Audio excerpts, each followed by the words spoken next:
All right, hello and welcome. Welcome to Walk Like an Egyptian, Media and Myth and Contemporary U.S. Representations. I'm Thomas Simsarian Dolan. I've been a Fulbright US scholar at AUC this year in the history department, unfortunately soon departing. But I've had a great time teaching courses on cultural studies, cultural history, and Arab American identities. So I'm very happy to be the convener and moderator today, and I'm grateful for the help of the History Department, the School of Continuing Education, the Tavier Cultural Center, and all of you for coming to this, what I hope will be a wonderful event.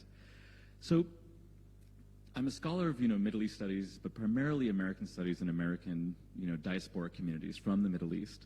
And so part of what I found so provocative or got me so excited about Egypt and thinking about Egypt in the cultural imaginaries is that it is everywhere. Right? Like so many groups in the U.S., racial groups, class groups, conservative, radical, right, look to Egypt and claim Egypt, right, as a space that is somehow their own. So what got me excited of late is that I noticed an increasing tendency, or increasing possibilities for Middle Eastern Americans, and particularly for Egyptian Americans, to represent themselves, to offer more authentic and nuanced visions of Egypt. And that's really what I want us to explore today. So I'm very, very happy to be in conversation with a spectacular lineup of guests.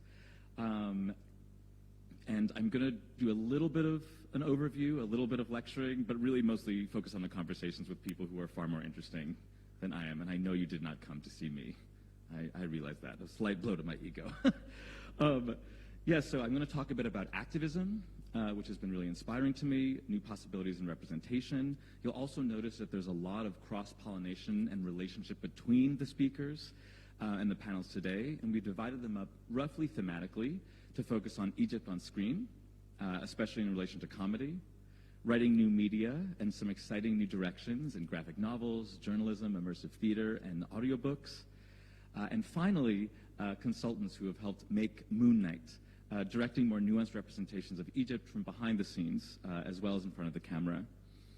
So with each panel, I'm going to start by, as I said, a brief lecture, and then I'm going to give our panelists bio, and then we'll move into a Q&A, which I hope you will all participate in person, as well as those of you who are joining us on the live stream.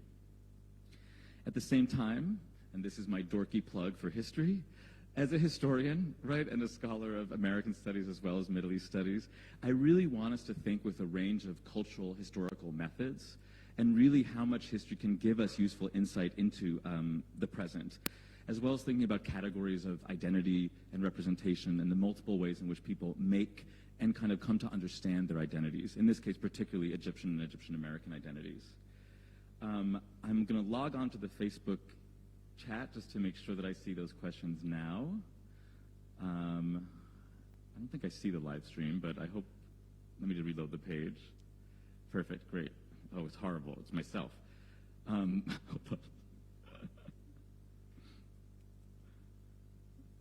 Okay. Oh, really horrifying to see yourself. It's like, this is talk about this is like the future, right? It's so meta. I'm watching myself on screen and on a screen, like, we're lost in the metaverse. Okay, anyway. So again, please do think about your comments, and those of you online, I'm watching myself watching you. So feel free to ask comments, and I'll get to as many of them, many questions and comments as I can. So when we think about U.S. representations of the Middle East, I think what most often comes to mind are stereotypical and obvious ones, right? Like, for instance, these we see here.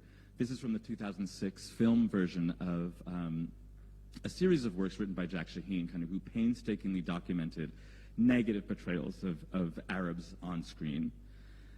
A few earlier ones, here on the left, The Thief of Baghdad, and kind of typical Arabian Nights, genie fare. On the right, this is Desert Nights. It's an Oriental foxtrot that came out in the I think it's the early teens. This was a genre of, again, kind of like fantastical imaginaries of the Orient that played out in a number of different musical genres. This one happens to be about Egypt. So you see, again, typical fare, right? It's an Arabian Night, there's a camel, there's a rifle, presumably bandits, right? This is kind of what we often think about. When we get to Egypt in particular, though, we have a bevy of other representations, which you well know, like Cleopatra, right, with Elizabeth Taylor, 1963, the Mummy franchise. This is The Mummy Returns, 2001. We're going to see, again, a lot of sepia tone and a lot of recycling of the same images. Notice how similar. Gods of Egypt, 15 years later. Again, a completely fantastical story. Notice it's largely European actors, mostly Scottish. I don't know what it is. Like, they're like Scottish actors are the most. I guess Elizabeth Taylor is English, but the British. This is how you portray ancient Egypt. It's British. It's always British. I also want to flag for you that because of these really stereotyped representations, often we saw even Middle Eastern American actors participated or kind of were cast in roles that were similar. To give you some examples, on the left is Arthur Edmund Carew, who's Hosep Hosepian. He's an Armenian from Anatolia. On the right is Frank Latkin was the name that he used professionally. He was born Mohammed Hassan, also from Lebanon. To give you another kind of really problematic image of him, this is as half a dollar. It's a pun, right? Half a dollar from 1949 in Malice in the Palace. I also wanted to flag something which I had mentioned in a talk I gave earlier for some students at AUC. Someone from my childhood who I looked to inadvertently as a sort of representation. This is from Indiana Jones and The Last Crusade. This is an actor, Kevork Malikian. He's actually from Diyarbakir in eastern Anatolia, where my family is in fact from. But this is, again, a deeply stereotyped representation. As you can imagine, he ends the film, blown apart, shot 8,000 times. Like, this is, again, this sort of very typical narratives, which we really, really quite know. So what I want to focus on today is not these kind of depressing representations, but to think about more positive representations, right? And what has happened, which really is something new. I'm going to point to, as a historian, right, I always emphasize, historians like to think with change over time or continuity, right? So I want you to be thinking about what feels familiar, what feels different, what feels strange, what feels the same as we go through some of these presentations and have these conversations. So what I want to flag and what I want to argue is what we're seeing now really is something different, but it's part of a genealogy of representations of the Orient, of ethnicity, of difference in American, popular entertainment. So here's our first panel, Egypt on screen, and this is our star, who some of you saw for a second earlier, Mai. So I want to, before we get to the Zoom, I want to offer a brief snippet of some ethnic stories in the American past that I think might be useful fodder for our conversation today. They're actually from American television. And I bring these up because an early genre within sitcoms, right, and we're going to be talking in the first panel about comedy, is ethnic stories, as they're called, right? They're dubbed ethnic stories, ethnic sitcoms. And they're ones which package and present stereotypical representations, sometimes more nuanced representations. But again, this is a long, long, long history of the U.S. consuming ethnic difference. So an example here is Life with Luigi, 1948. Kind of get a gist from this image, what this show is like, what the style is. This is the Goldbergs. It was a long, long, long-running show. It was a radio play from 1929 to 1946. It ran on television from 1949 to 1956. It was a movie in 1950. It was a musical on Broadway in 1973. So again, we see this show, and then it was remade in the 2000s. Some of you may have seen it. Have you seen the new one? New Goldbergs? It was remade, I think, starting in maybe 2008. Another example, believe it or not, Mama, Norwegians in San Francisco. Perhaps the most famous, I Love Lucy, 1951 to 1957.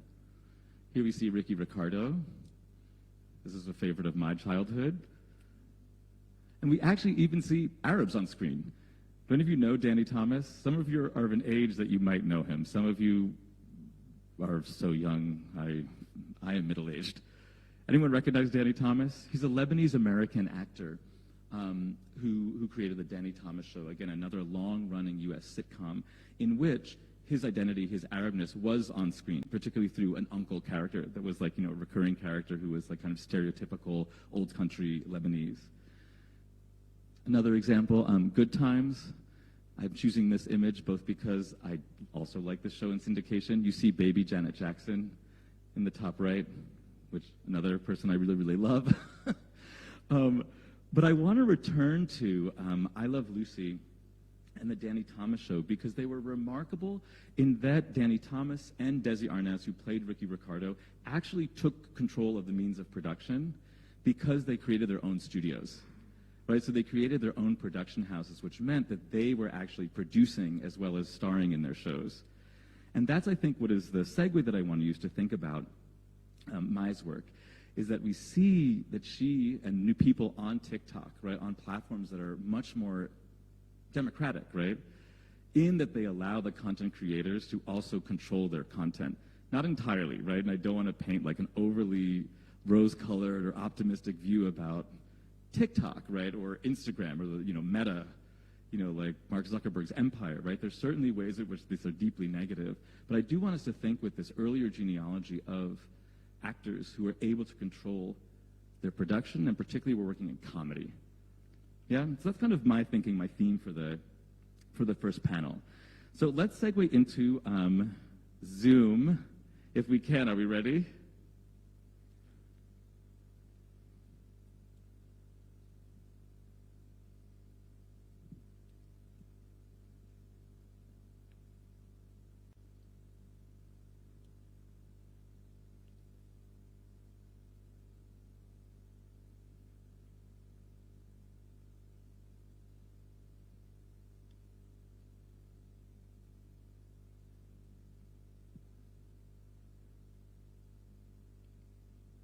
Oh.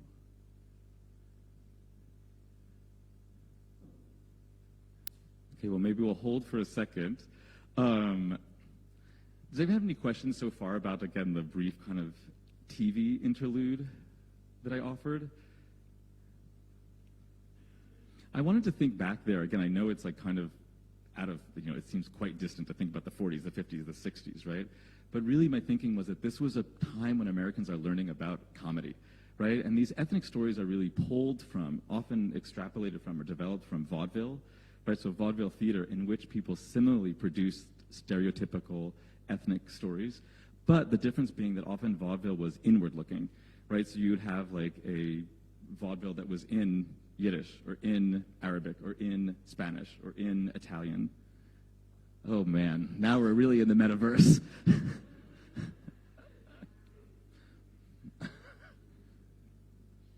I keep turning so quickly just to not see my bald spot on the screen. I'm trying to really avoid as much reminder of my own mortality as possible.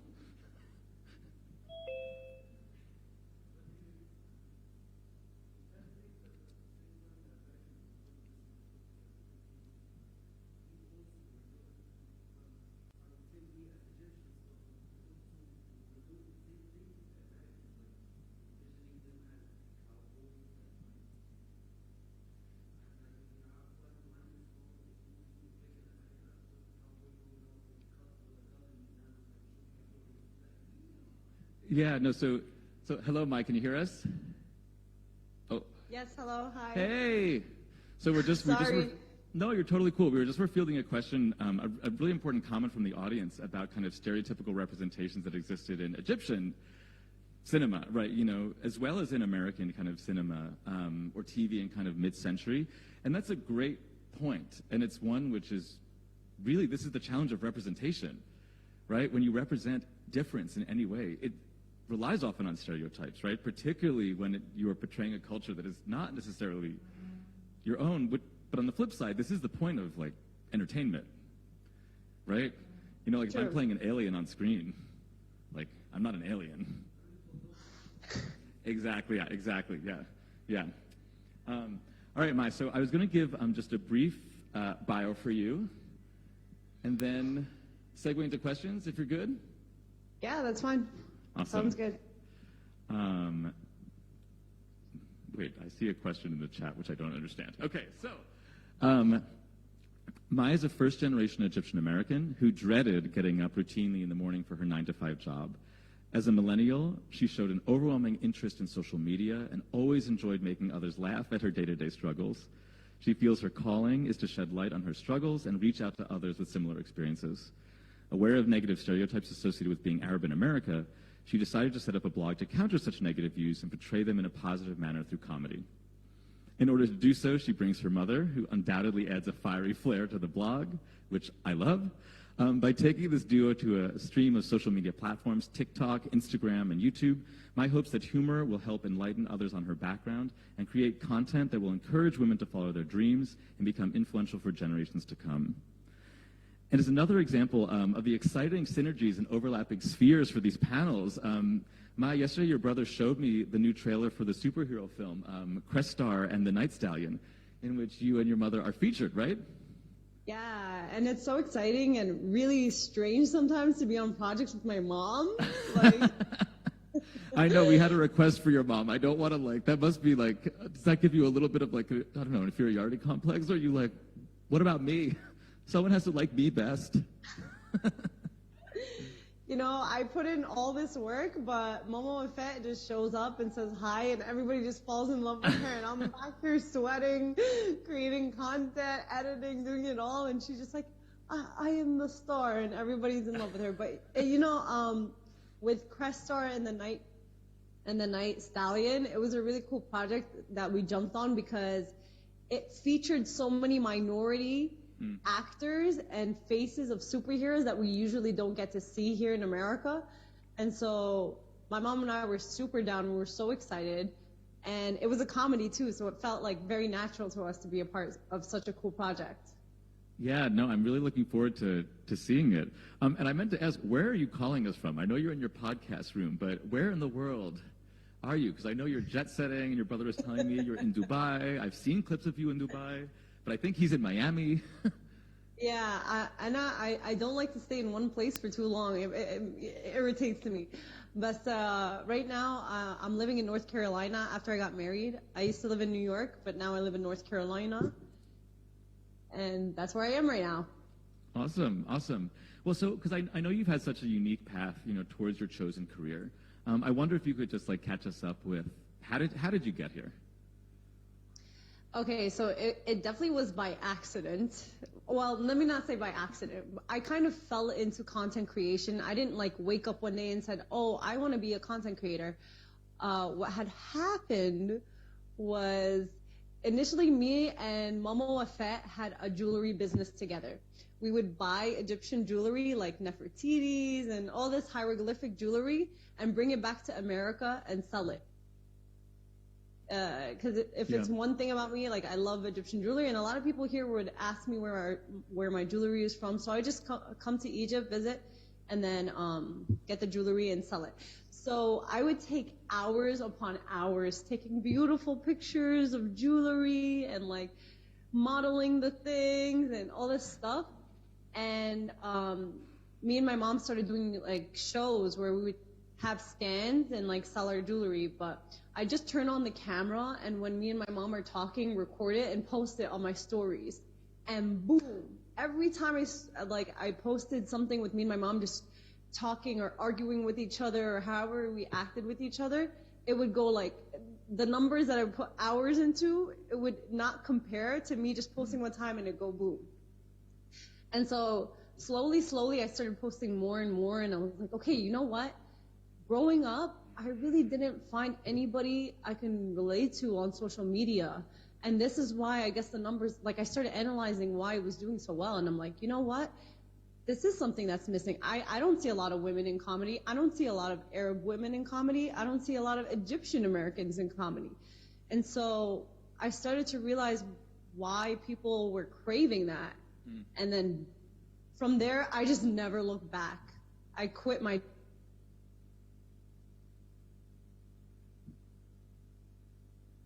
I still have a lot of jewelry at home if anybody's interested in buying it from me. But when it comes to content creation, we just, it just took off from there. I mean, if you want to drop your jewelry link in the chat, we can happily disseminate it. If there's an eBay site or something you want to, please drop it in. We might as well make some money, right? Yeah, I don't even think the website is up and running. That's how I didn't even care about it.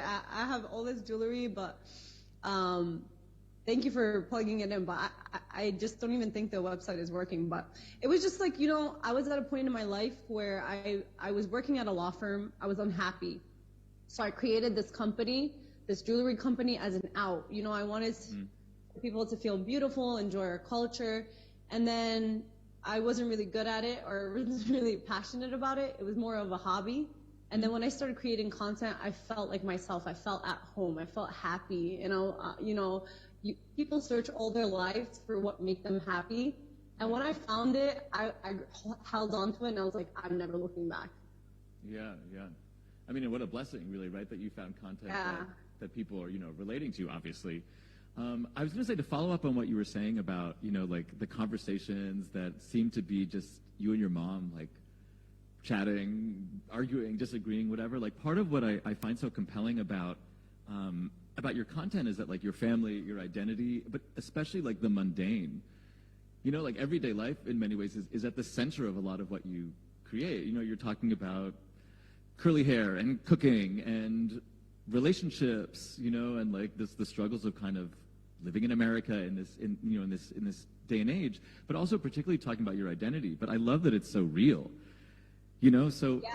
and you've mentioned like representation mattering. So I'm just wondering, like, how do you feel about like comedy as being the way that you represent yourself? I love it because I love like creating comedy content because it's so natural to who I am. And when you deliver a message and you make people laugh while you're doing it, they just receive that message so much more. Like, laughter is a universal language. And so when it comes to all these different barriers as a content creator, for me, comedy was my favorite way of breaking through. And just to see people laugh is a blessing, or smile.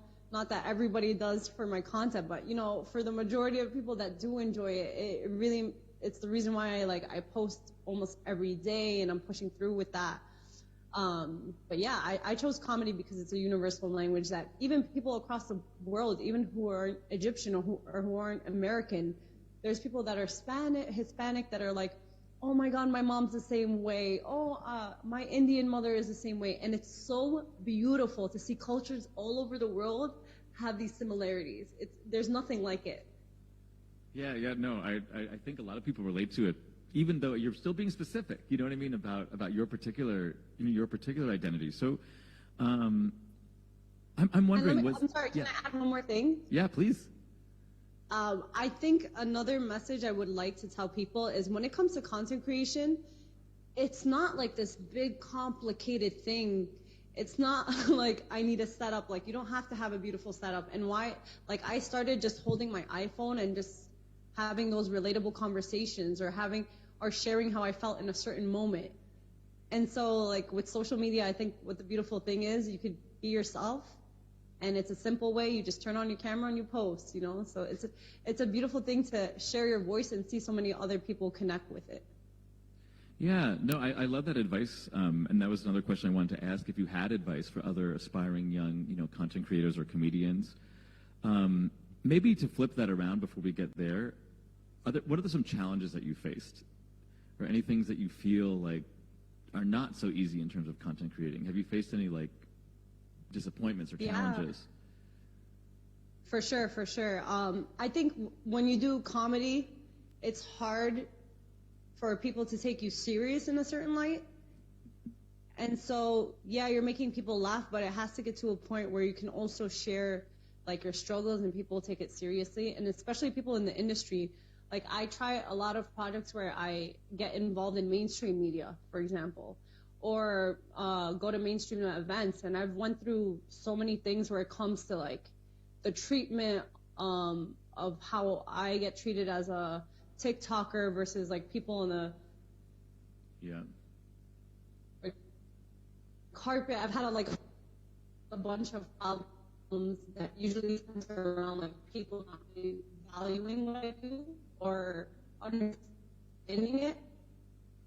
And so it used to be down a lot, and it used to be like, wow, like, is this something that could be a brand that's sustainable? Wait, hold on. I think we're having a moment of just Wi-Fi wonkiness. Give me 1 second. Sure.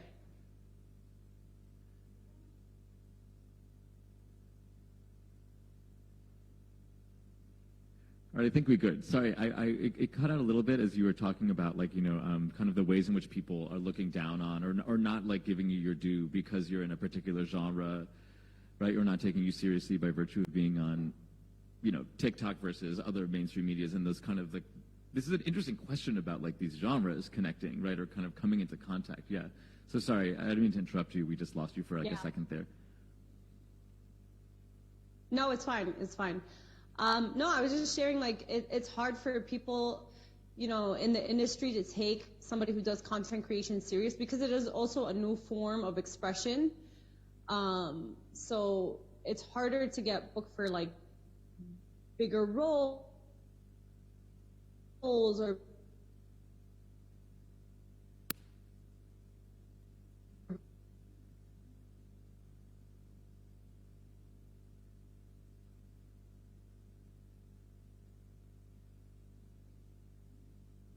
I think, did it break up again? Yeah, I don't know. I think we had a little bit of, I don't know, maybe this question is too controversial. Maybe literally, like, Yeah, Zoom I was is gonna like, you say know that. what? Sorry, Yeah. no, you can't talk about this. I don't know why it's cutting out just then. But maybe third God time's is the giving me charm. a sign. Sorry, go ahead. We're listening.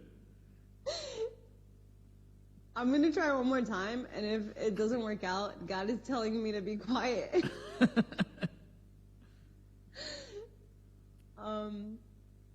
I was just saying that it's really hard as a comedy content creator for people to take you serious when it comes to, let's say, mainstream jobs or, getting your message across. So that's like one of the struggles I've had. I've also had, like, being a minority content creator, how it is being treated, especially living in America, like the opportunities that I get. And so a lot of times, we're celebrated in the Middle East. Content creators are celebrated in the Middle East, but here in America, it's really hard to create a brand where you get big sponsorship and big partnerships. And what made me feel better is when I started making those deals and making that type of money. And so I just, even though, like, it's been a struggle, I just know that the future is bright and social media is the next big thing. That even if people don't get it now, they will in the future because it's not going anywhere.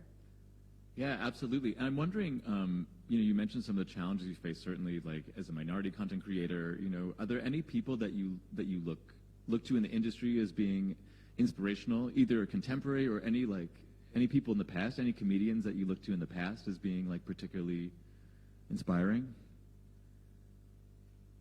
Yeah,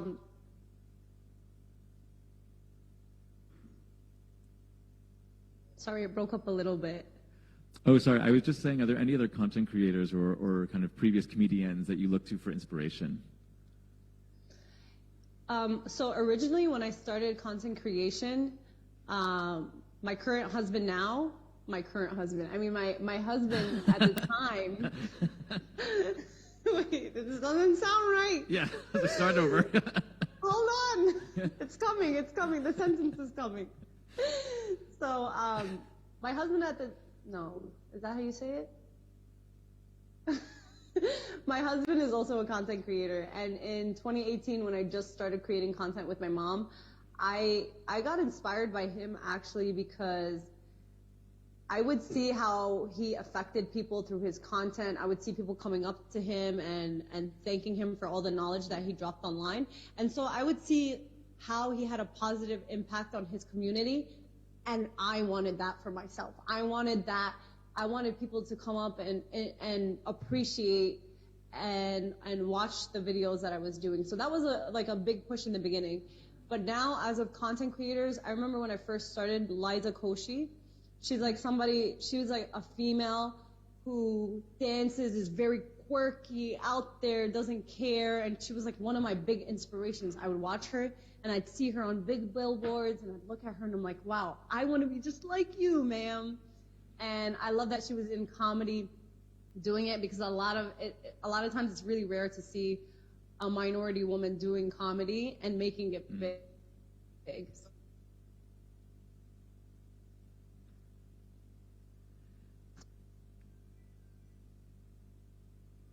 Yeah, no, that's great. I worry we missed maybe the last sentence there again, but no worries. Let's move on. So I wanted to ask, what other what advice would you have, if anything, to we have an audience here of people from the community, for the AC community, for the broader Cairo Egyptian community. What advice do you have for people who are aspiring creatives like you? I always say, get started.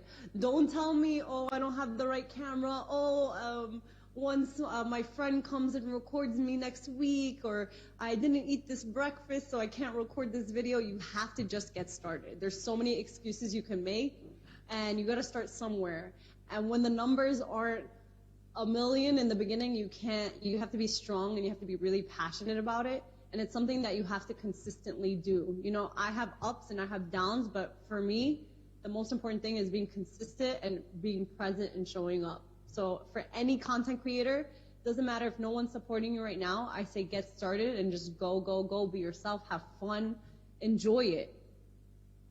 Yeah, I mean, as you said, you found something that you love, you're happy. Seems like maybe a big lesson for you is find the thing you're happy about, right? And stick with it, For sure. And another thing is it's really not for everybody. This is what makes me happy, but it's not for everybody. You don't want to force yourself to do something you don't like.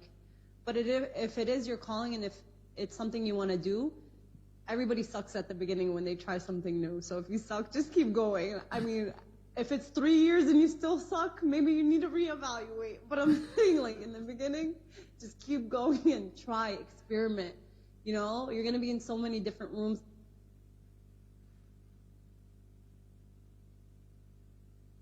I remember, is it there? Yeah, you're there. Can you guys hear me? Yeah. Okay. I was saying when I first started off, I remember my editing, I was doing it myself. The text was over my face. Everything was choppy. I didn't know what I was doing. You don't become a professional overnight. It takes time, is what I'm saying. So take your time, enjoy it, and experiment. I'm going to ask you, when are you in Egypt? Inshallah, I just was there in February. Oh, right, I remember, yeah. Yeah, but I don't know the next time. I'm thinking maybe December, inshallah. Cool, you'll have to let us know then, because obviously I think a lot of people in the room are certainly excited to see you in person, but on screen is great too, but if we can meet you in person. I would love to, and I look a lot better in person. This is just a preview, 5%. Well, you don't want to overwhelm us, you know what I mean? This way, you leave us wanting more, right? No, I love everybody in Egypt that really supports my content. And I love Egypt so much. I've been going since I was a little girl every summer to Egypt, and we still go. Me and my mom and my family. I have all my family's back in Egypt as well. Yeah, well, we look forward to welcoming you. I was going to say, so just because the panels, are broadly about changes in representation, right? And what I really think is a turning point, inshallah, around representation.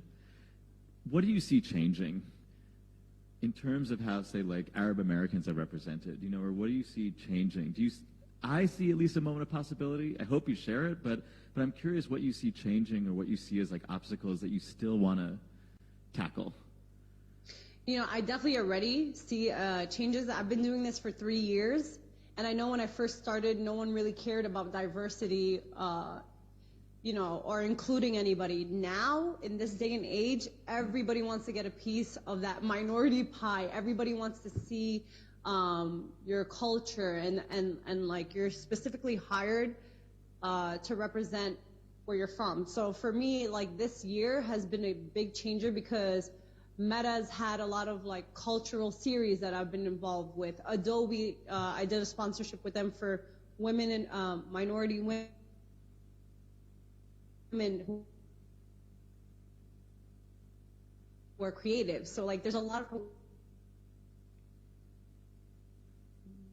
I feel like it's gonna just keep growing and growing in that aspect. Yeah, well, here's hoping for sure. I wanted to just kind of now pause and see, is there anyone in the audience who has a question? I'm trying to look at the Facebook chat if we have any questions, but I really want to make sure that we get to ask you stuff from the crowd. Anyone have any questions so far?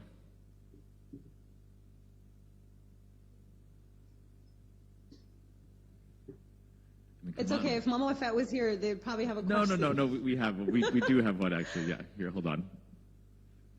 Okay, we got it.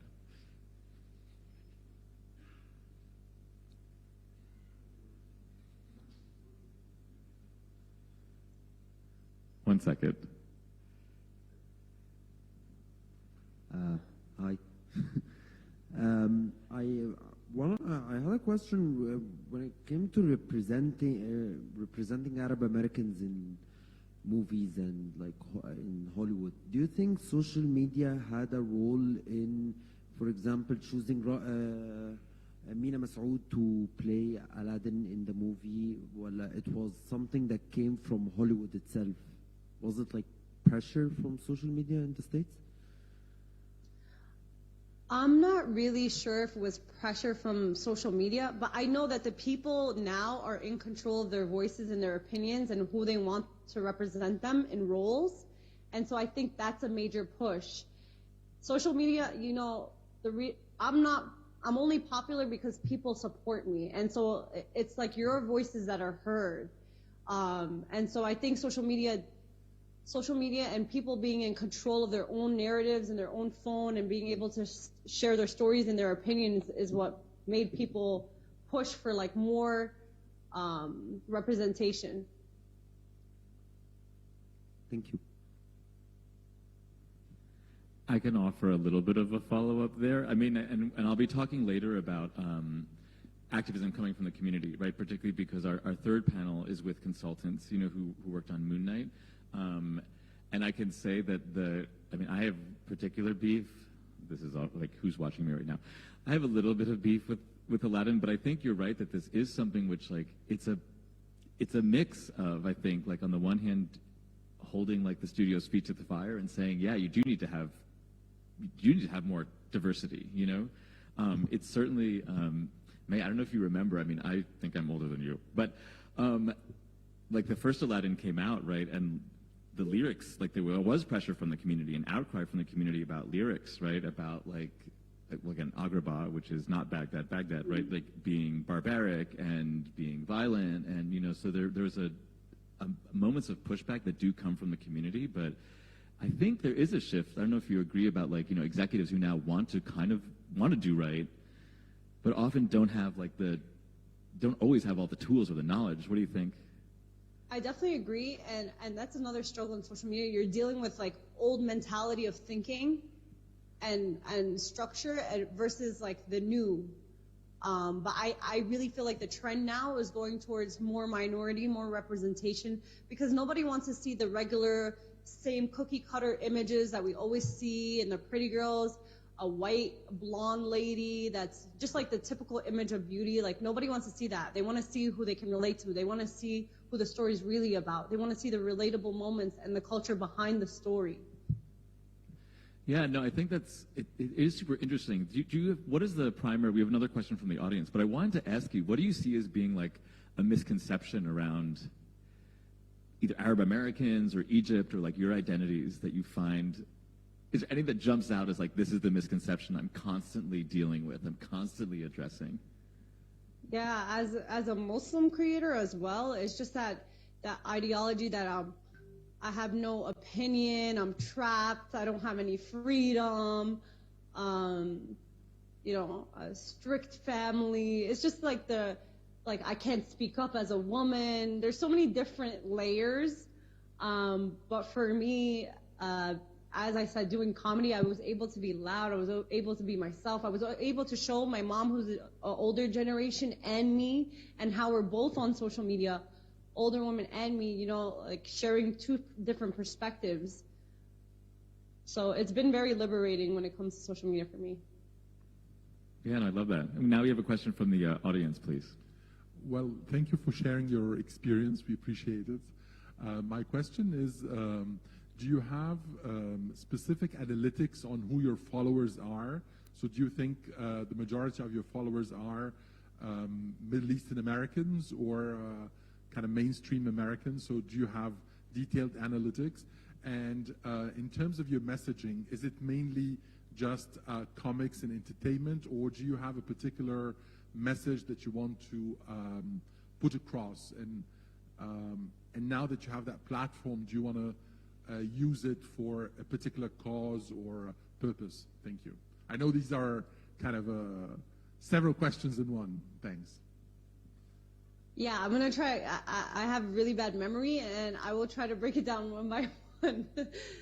So the first question was about analytics. I do have analytics, and I don't have specific where they're like, is this a mainstream follower or is this Arab? My analytics are half in America and half in the Middle East. That's the majority of my followers. I know that I do have a lot of Arab American followers, but I also do have people outside of Arab Americans that do watch my content. We're just, immigrant families. There's so many things that we share as families that migrate from our home country and come here, and the comedy of our family dynamic are very similar. And then I forgot the second part of the question. I'm not gonna lie to you. And it's okay. The second part of the question is, are you trying mainly to just be entertaining and fun and comic, or do you have a certain message that you want to put across at the moment?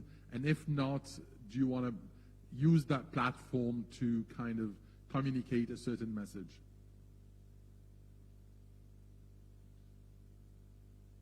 Content, I love to entertain and make people laugh, but I also do mix that in with projects that give back. And so a lot of times I'll do partnerships that are meaningful. For instance, I was given the opportunity to go around and interview people and give out plane tickets to people who miss their families back home or stuff. So, I do partnerships like that. I try to partner with charities and things that are meaningful. And I just, try to do more experience partnerships, like giveaways and things like that. So I think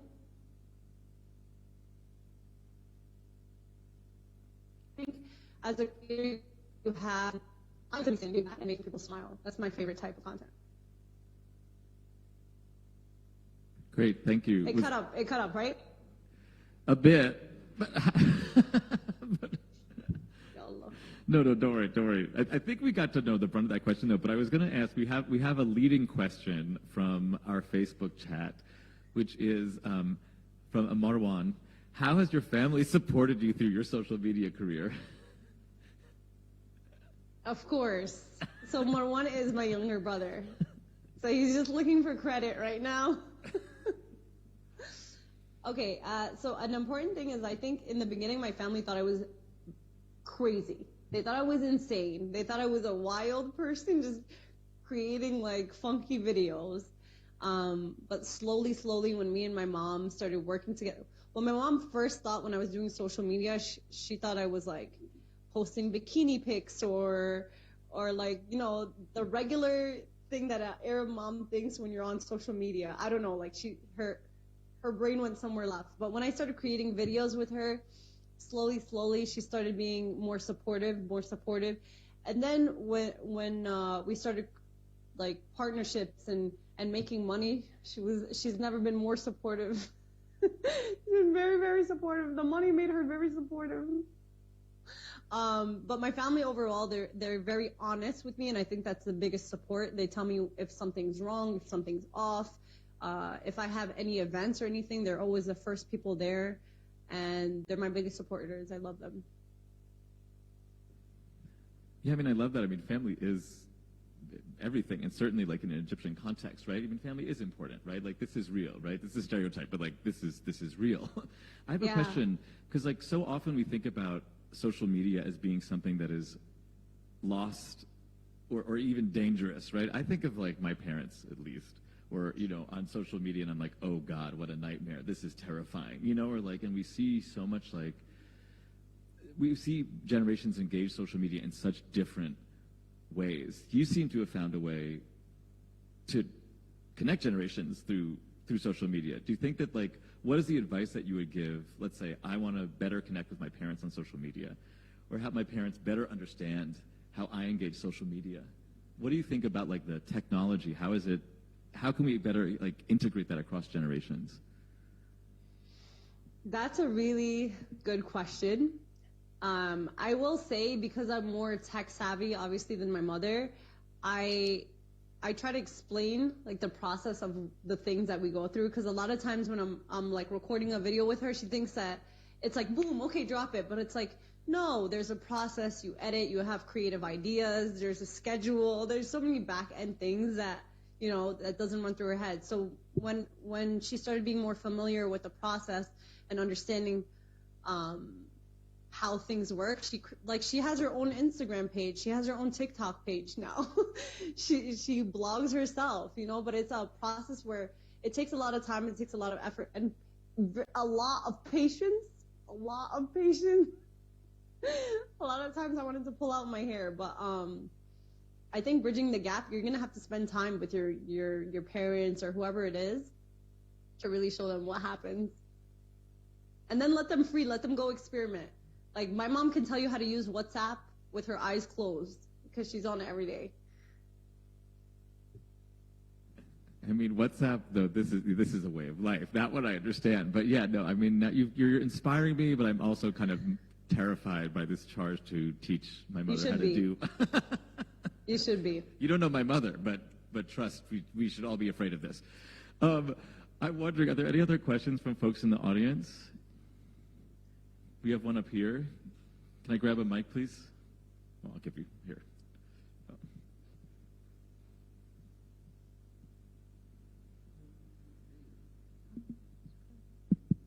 Hi, Mai. Hi. We can see the podcast room, so actually I'm curious about the topics you're going to talk about, if you can share it now. But if not, how come the idea of podcast came to your mind? Maybe you can start a YouTube vlogging or other thing, but you choose to do a podcast. So I'm wondering, and I'm really glad to see you. Actually, I follow you on Instagram for a long time. And yeah, I'm proud to have such a representation, because we all see like the stereotype of Egyptian and Arab, but you do it in a light comedy, so people can see our culture in a very light way, so it's really nice. You were so sweet. Thank you so much. You're so sweet, so kind. So yes, this is my podcast room. This is one of my new projects. A big thing about me is like, I don't like to do the same thing over and over. And I think with a podcast, I'm able to share more stories and really story tell about the things that I've been through in the past.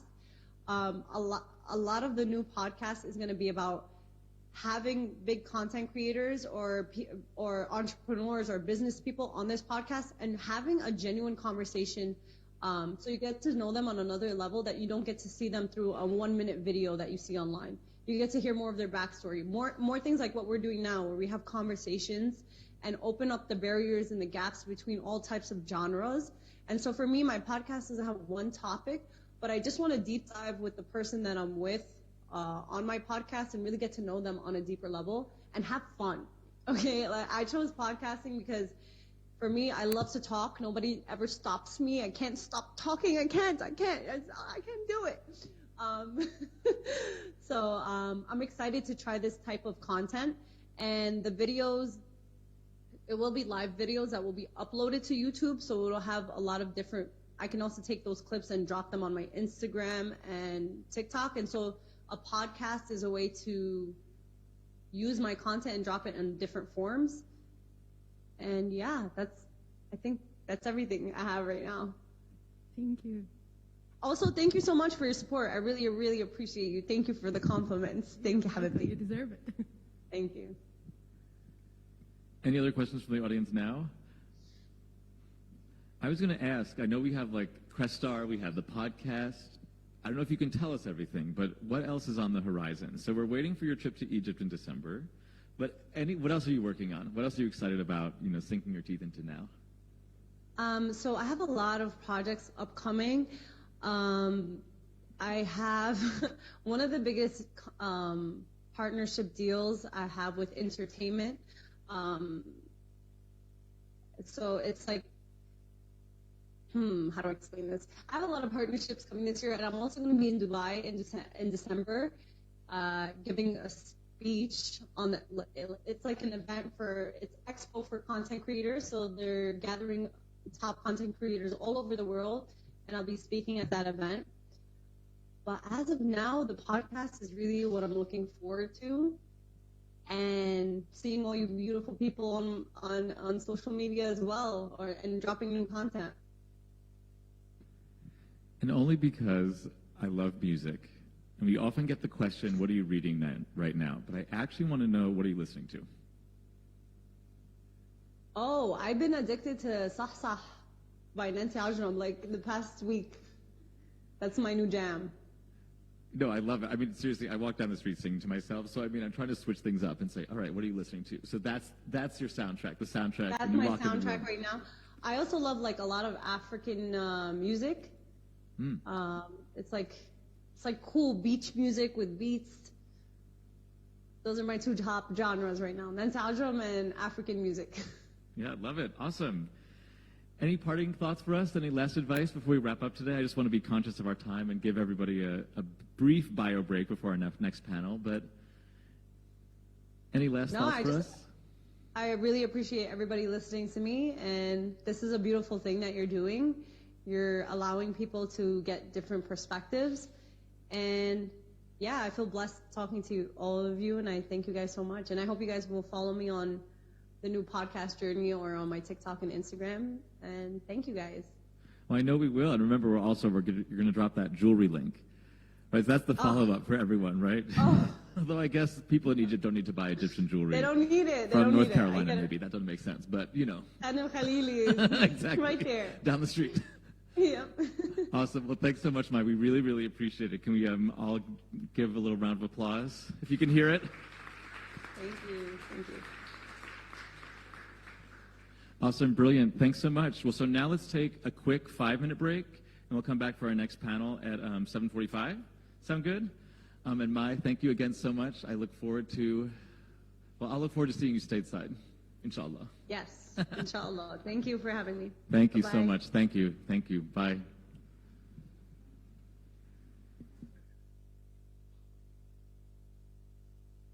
I'm trying to end this thing. Don't mind. Don't me. worry. We are. I'm trying. I'm looking. I am looking for the leave button any second, guys. I'm sorry. I'm leaving. Wallahi. We're sorry to see you go. It's happening any second now.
All right, so let's get back and settle just so we don't get too behind schedule. We have an ambitious and lengthy program today. We all still good? Good so far? All right, good. So for this next panel, Writing New Media, we have two wonderful young Egyptian-American authors, Denmo Ibrahim and Malika Gharib. And what immediately stood out to me in the work of these two young women, there are many, many things, but I was so taken with this question of genre, right? On the one hand, like they're working in somewhat non-traditional genres. They're working in graphic novels, animated stories, children's books, immersive theater, audiobooks. So there's something, again, akin to what we were looking at in the first panel around technology, new technologies, and how that does change the game, right? It changes the kind of culture that is possible, changes the kind of content that's produced. And these are arenas and genres that were long overlooked by academics, right? Comic books were seen as being something unimportant, but actually now scholars are going back and scrutinizing them and saying, well, these are actually important sites of meaning making where people are talking about questions of identity, ethnicity, gender, sexuality, racism, nationalism, you know, what have you. So in thinking about graphic novels, I was struck by a few other ones that might be kind of useful analogs.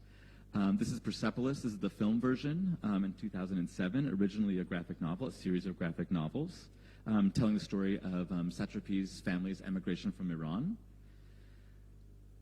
I was also struck, I don't know if any of you have seen the new TV show Ms. Marvel, but I was struck also that comics was a site where we saw Ms. Marvel rebooted in 2009, incidentally helmed by an Egyptian-American, Saladin Ahmed, who's the grandson of a woman, Arya Hassan, who I profile in one of my dissertation chapters. So there's lots of, again, a theme of my work is like networks and interconnectedness, and you'll see that a lot of these panelists literally know each other, right? And I didn't know that they knew each other. But again, there's this kind of weird sort of rhyming, right, or synchronicity between a few different genres. So again, this is a Muslim American superhero, right? And you may have seen the TV series, which admittedly I have not. But again, it struck me that something is happening, you know, in terms of not just the kinds of representation, but the genres are shifting in ways that I found really provocative. Another thing that I noticed is these are youth genres. So I've used this image in a few different lectures. This is another young superstar. Can anyone guess who this young lady is?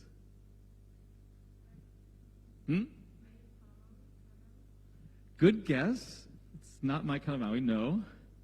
Further afield.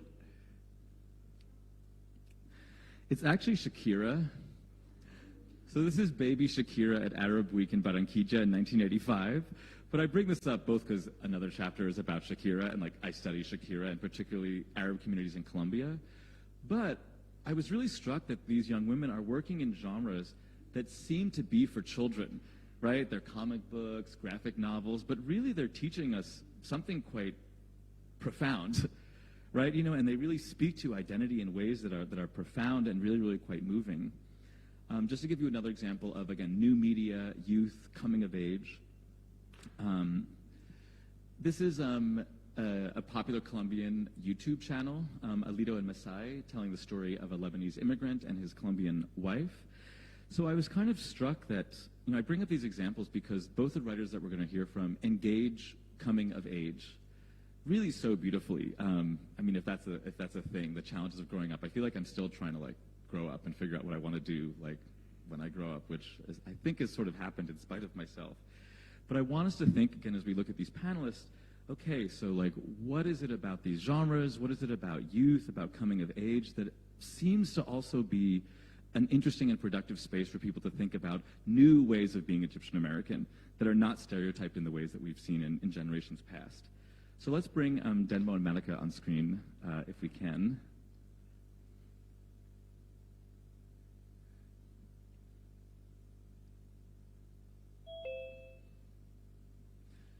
Again, this is the magic of technology. We have people all over the world. Hey, Malika, can you hear us? Yeah, I can hear you. Can you hear me? Yes, we can. And Denmo, are you here too? All over the world. Yes. Can you hear me okay? Yeah, I can hear you. Can you hear me? Yes, we can. And Denmo, are you here too? I am. All over the world. Let me see 1 second. Yes. I'm scared to talk now because I think I'm on a delay through one of you, but All right, I just closed a couple of windows, but does that sound all right? I think that sounds better. Maybe it was the Yeah, live it sounds stream. all right to me. Awesome.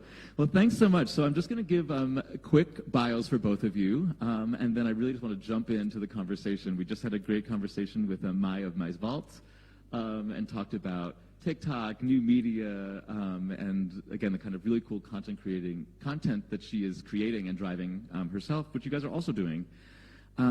So briefly, Denmo Ibrahim is an American playwright, children's book author, and actor of Egyptian descent. Her plays include Calendesia Save the World, The Hybrid Experience Brilliant Mind, Ecstasy, A Water Fable, and The Day Naquib Mahfouz was stabbed in the neck and almost died, aka the Selkie play. Her work is currently in development with the ground floor at Berkeley Repertory Theater, The Dream Fugue of Mayzayada, and Audible for a new 10-part historical drama on the life of Hatshepsut. Her recently released audio immersive book, Zainab's Night of Destiny, has engaged thousands of elementary and middle school students across 25 public schools in Louisville, Kentucky. Denma holds an MFA in Lecoq-based actor-created physical theater from Naropa University and a BFA in acting from Boston University. So welcome. And our other panelist, Malika, is a journalist, cartoonist, and graphic novelist. She's the author of I Was Their American Dream, a graphic memoir, which I taught last semester, highly recommend. Winner of the 2020 Arab American Book Award. Her new graphic memoir, It Won't Always Be Like This, is coming out in September 2022. And I really want us to hear more about this as well. By day, she works at NPR's Science Desk, reporting on global health and development topics, such as humanitarian aid and gender and income inequality. She also writes for NPR on her experience as a child of immigrants, from talking to her Filipino mom about mental health, to hosting an Eid feast for her Muslim father. Her comics, zines, and writing have been published in Catapult, The Seventh Wave magazine, The Nib, Saveur magazine, It's Nice That, Lucky Peach, The Washington City Paper, Nashville Scene, The Believer magazine, New York Times Style magazine, and The New Yorker. So welcome to both of you. Thank you for joining. Thanks for having us. It's Thank really you. my pleasure. Trust me, the pleasure is mine. So a question for both of you. We were talking a bit about like coming of age and this, like, you know, the salience and the kind of resonance of this for so many people. So I'm starting with a simple question. Where did you grow up? And how did that define like the stories that you told? Maybe we can start with Denmo for this one. Yeah, sure. Well, I was born in New York and raised just outside of Princeton, New Jersey. My parents immigrated from Cairo in the 70s, and then I was raised by a single mom, my brother and I.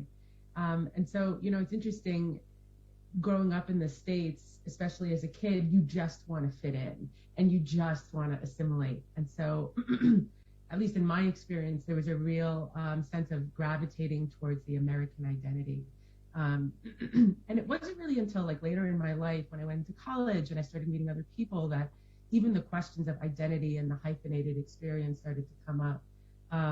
So, it's interesting, Thomas, as you talk about, this coming of age and how so many of these new works explore, like graphic novels and cartoons and animated films around this coming of age of experience. Because I think it's a very different conversation than what our parents were going through, that immigrated here later in life as adults. And then, I think Malika and I's generation that were like raised here and like really understanding and unpacking what it means to have to be a full person with a complex past. I love that idea of a full person. That's really quite compelling. Yeah, I think that's what we all seek. Yeah. Malika, same question. Yeah. I grew up in Southern California in a really, really diverse part of America where there were very few white people, to be frank. I am half Filipino, half Egyptian, so I grew up in a community where there were a lot of Filipinos, Hispanic people, a lot of Korean people, Indian people, just really, really multicultural. A lot of people who are my age have parents who had immigrated in the late 70s and the early 80s to the U.S. So we were all kind of on the same playing field in terms of like trying to find our Americanness. And meanwhile, my dad lived in, further in another part of California in the Inland Empire area. And he had a really thriving Egyptian community around a mosque there called the Claremont Mosque. And when he was living in the U.S., I would sort of bounce between my mom. They were divorced. I would bounce between my mom and my Filipino community to my dad and the Egyptian community. And I really felt a strong sense of like, okay, this is what each of our cultures are, and they're very different and distinct. And then to top it all off, my dad moved to Cairo to the Nuts when I was around 9 years old. So I spent my entire childhood from age 9 to like 25 visiting my dad almost every year and spending my entire summers in Egypt. And I would just kind of get dropped there in the middle of Cairo, and I still don't speak very good Arabic, which is shocking, but you have to consider that I also grew up with my Filipino mom. So that is my backstory. And I just wanted to touch on what Denma was saying about how our parents kind of like didn't get into this like idea of, they don't kind of understand the identity journey. That was something in my earlier book, I Was Their American Dream. I sort of talk about all the struggles of what it was like to be, second generation Filipino Egyptian American. And my dad had always told me like, no, you're American. You've got an American passport. You're completely American. And I'm like, ugh, I don't feel American at all. So to him, being an American was like having an American passport. And then to me, it was like assimilating into like what I thought was American, which at the time was like white culture, which is very wrong. Now I know as a 36-year-old woman person. So anyways, lots to unpack. That's where I'm from. Yeah. Yeah, no, that's great. And to follow up on this, I'm curious. There are so many, often geometric, oddly enough, metaphors for like identity, right? Where like, is it, do we, like Whitman, contain multitudes? Edward Said talks about like identity as currents. There are multiple currents running. People talk about like we're bounded. There's the metaphor of like an envelope. There's our insides and our outsides. I'm curious how you guys think about maybe. Do you feel as if you have multiple identities? Do you feel as if you have mixed identities? Do you feel as if you can parse what's the American, what's the Egyptian, what's the Filipina? Or I'm curious to hear your thoughts on that. This is a big question, right? I don't have the answer, but I'm curious. And it's a poetic question. I think it's a really beautiful question to sort of sit with. And I think, what comes to me is this, that at least for me, and especially as I get older, that there is a sense that identity is in conversation with the world. And, like when I was younger, I just wanted to know certain things. So I bound myself to kinds of identities, whether they were sports or whether they were as an actor or whether they were through an institution. And then it was like, this place, this thing defines me. And I think especially through the creative work, identity became much more of a fluid conversation. Even as you're asking, Thomas, like, which parts of me are American? Well, that's interesting. I think it's the way I think. Which parts of me are Egyptian? I think there is this part of like legacy and where I come from and what's passed down. And, I think even just the piece around beginning to inquire, what does it mean to be Egyptian American? I think it became very clear to me, I think in my early 20s that, my family doesn't go that far past beyond my mother on this land. And in order for me to have sort of a holistic understanding of like where I come from and are my ideas even my own, there is this sort of longing to explore what came before me. And so that identity feels like this very fluid, moving conversation that comes through, or at least has the opportunity to come through in creative work. I love that. That's great. Yeah. Yeah. Malika, is there anything you want to add? Oh, maybe it's, oh no, did we lose her? I think we might have lost her. Hopefully she'll come on back.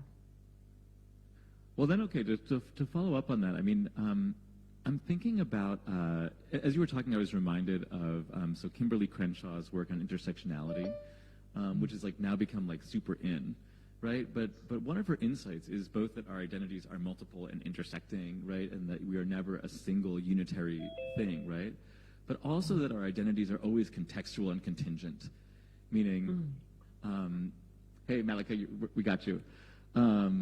meaning that we're just talking about, Denmo gave a really, really beautiful explanation about like identity as conversation, and I was just kind of like riffing on my own thoughts of intersectionality and how another insight of intersectionality is that identities are uplifted and suppressed differently in different contexts, right? Meaning that there are pressures in different spaces to, for instance, here, speak English, right? And that don't exist when we walk out of, AUC, or there are other pressures to be more American or less American, or more or less feminine, or more, so I'm just kind of curious, Malika, if you have any thoughts about again, like how you understand identities as being either intersecting or distinct, or, whatever metaphor you want to use. Yeah, sorry, my iPhone overheated, so it turned off, so that's very weird. Anyway, yeah, that's I wish I could have heard Denmo's point. I'm sure it was very beautiful. I really wanted to hear it. I'm sorry that I skipped out, but basically, I mean, it's for me, it's still like a work in progress in like understanding my own identity journey. I actually came to my own identity journey really late in life, at around the age of 29. I spent most of my life trying to reject my Egyptian and Filipino heritage because I thought that what I had to be was American, which again I thought was white culture. So in order to assimilate, my Filipino family strongly urged me to observe white people and to try to act like them, because when I enter the real world, in order to survive, in order to like be able to survive in the working world, I would need to understand white culture to be able to fit in and to succeed. At the same time, though, they also wanted me to be very Filipino and know my roots. Same thing with my with my dad on the Egyptian side. He wanted me to he was really, really happy that I went to a predominantly white school, was moving, working in a predominantly white company. He wanted me to again, he equated success with how well you were able to pass in the white world. And, I think finally at the end of my 20s, I was like, why do I have to do any of these things? I mean, I would just like to be the cultures that I am, and I actually had to go back to my roots and relearn the fundamental things about my culture. So one way was that I started taking Arabic classes. I started, cooking more Filipino and Egyptian food at home. I started making friends with, Filipino and Egyptian people. I had mostly white friends at the time, and I remember my Egyptian cousin Raham came over and visited me one year for New Year's, and she was like, "Where are all your brown friends?" And I was like, "I don't have any brown friends." And that was a problem. That's a serious problem. Before, just to sort of answer your question more closely, I had just sort of lived in, okay, so now we're in an Arab space, I know how to behave. All right, women on one side, men on the other, whatever, let the men eat first. Just knowing these little cultural cues, I was like, okay, now I'm with Filipinos, we're going to eat with spoon and fork. We are going to probably sing karaoke. And then if I was in an American space, for a long time, for many, many years, for most of my upbringing, talking about race was really awkward and strange. I don't know if you feel that way too, Denmo, but even if I grew up in a predominantly a community with a lot of people of color, it was still something. There was this overwhelming sense of wanting to sort of whitewash ourselves. Kind of horrible, but so race was a strange topic to talk about. I think I just sort of was code switching, and I didn't have the vocabulary back then to know that that's what I was doing. Now blending it all together, oh man, I am having, now that I'm sort of in this phase of my my identity journey where I kind of have done a little bit of work to understand, why I perceive my cultures the way I had for most of my life. I'm having a lot of fun, playing around and mixing things. I make kushari with jasmine rice, which not short grain rice. I think I once made, there's something that I did recently that was a mashup of Filipino and Egyptian food. I made this Filipino rice porridge, but I made it kushari flavored as well. Sorry, just to riff on kushari. I think it's one of the easier things to play with because it has rice in it. I just I also like have we had Filipino Christmas, and I invited my Egyptian siblings to like come spend it with us in California, and I just loved, seeing all of my family in one room, kind of like mixing and talking. It was really great. I hope I answered your question. No, that's amazing. I mean, you've given us so much to think with. So I'm curious, just because it's come up a few times, kind of implicitly and explicitly in what you're both saying, and this is something which I know is sort of it's come as a shock to some of my students. Most of my work is, as I was mentioning earlier, like I work on the cultural sphere, I work on like history, but I'm interested in Middle Eastern diaspora, and it comes as a shock to many of my students that the Middle East, from Morocco to Afghanistan, is legally classified as white. So it's funny that in some ways, like, I of course know what you're talking about, right? When you say, oh, there's white American culture, there's this assumption that this is a norm, even though, as you said, like, that wasn't actually the norm where you grow up, which is still certainly America, right? There are multiple Americas that coexist. But I'm curious to hear some of your thoughts on, like, what does it mean to be erased or, eclipsed, included as white? I mean, is legally white, is checking the white box on the census, even when you don't have it, you may not want to check that box, but this is how you're being codified. Any thoughts on that? Did all of you get that? I hope that wasn't like, so all I was saying, yeah. Sorry, go ahead. I'll let Denmo, why don't you answer that first? It's interesting because I think like there's a personal relationship to it, and then there's also like a responsibility within a community let's not even talk about repression or suppression. We're talking literally about erasure, that legally the Middle Eastern identity doesn't exist. And yet, as I'm sure the rest of the world knows, Middle Eastern people are very much targeted in the US on a variety of levels, whether there's even the phrase of Islamophobia, which is it's a fairly new word that was brought into the lexicon.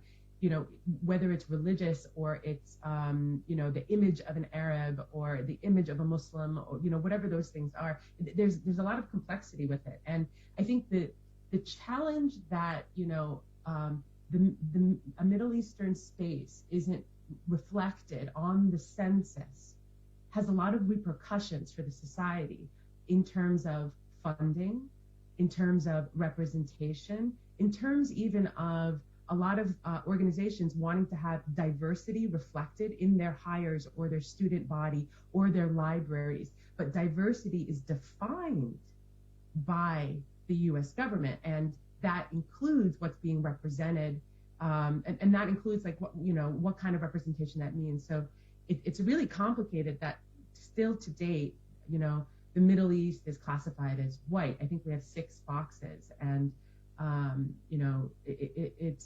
it's difficult and I think that's why there's also this very strong push awareness around MENA identity in the arts. MENA artists coming forward, MENA like that the community itself is beginning to develop its own work, bring that sort of front and center. We're not waiting for gatekeepers to sort of create those spaces for us. We're doing that work to bring attention to the stories and the people in the community that haven't been really centered for a long time in many different spaces. Yeah, I definitely agree with what Denmo is saying, but absolutely, there's no but. 100%. I would just add that you can mark on a census that an Egyptian is white, but like my brother, who's full Egyptian and grew up in Qatar, and he moved here. He went to high school in Cairo for 3 years, and then he went to Iowa State, which is like the middle. It's a very, very white university in the States here.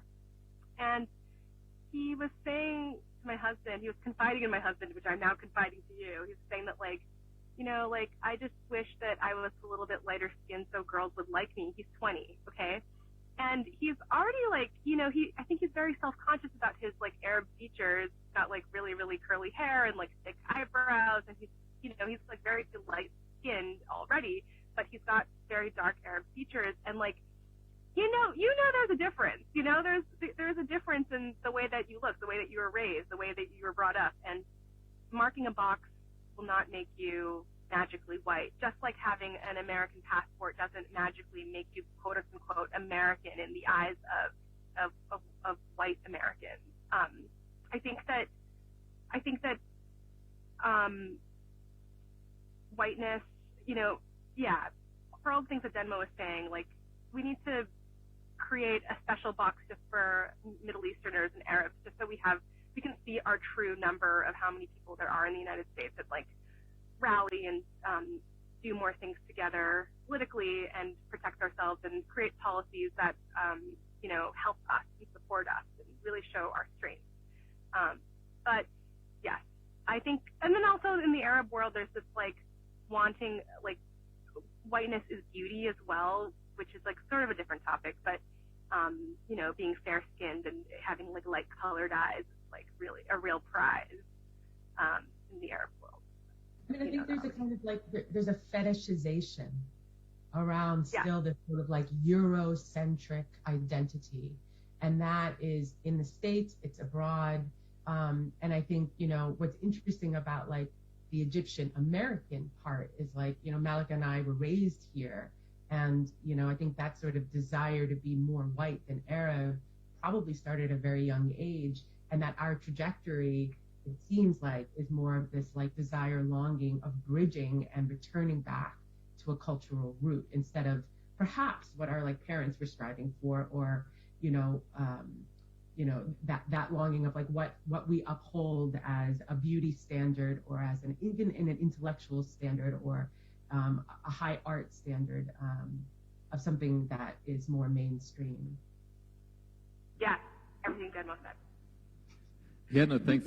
You're giving us so much to think with, and just to return to a few things that you said, and like the need for numbers, and we'll talk a little bit more about kind of MENA activism and the move to have designations and kind of more obvious representation and ways of tracking, Middle Eastern and North African identities in the U.S.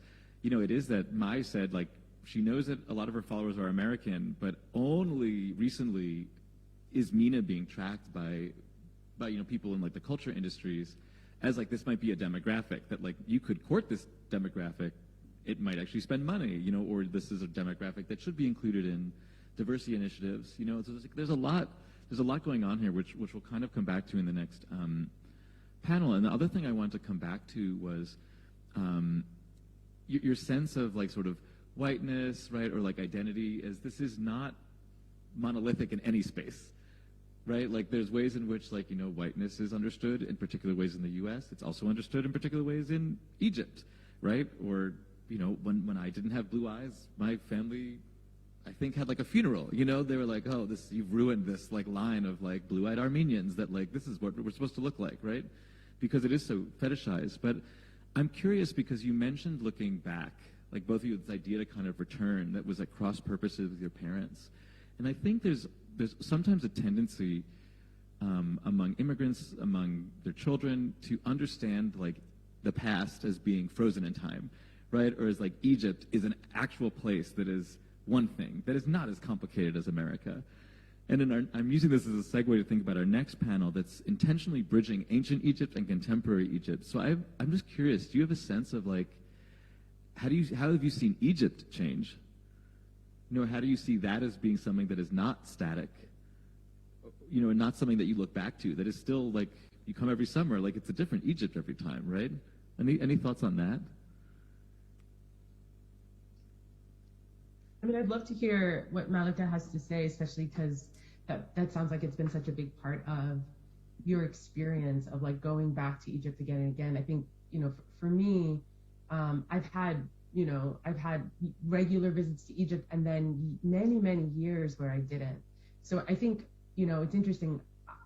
So much of my work lately has actually, just because of the commissions that I have in the project, are about exploring Egypt from a particular time, whether that was the Nahda and the sort of like age of Arab intellectualism around the 20s with May Ziada, and really wanting to center those things, or going to ancient Egypt and looking at Hatshepsut and the first female king of Egypt. And in both of those points in time, strangely enough, they were really extraordinarily like the vision of what was possible in the world was very long. It was like, there were several points in time where Egypt really was the center of the world. in terms of how advanced it was. And I find myself continuing to return to these very important points in time, the 20s, the early 1920s in Cairo, and then also the ancient pharaonic times, like the 18th dynasty, and looking at like what were we uncovering then? What were we seeing then? And this really forward momentum way of thinking, where like a secular way of thinking, where art and science and art were all sort of like working together in this very complicated yet fluid way.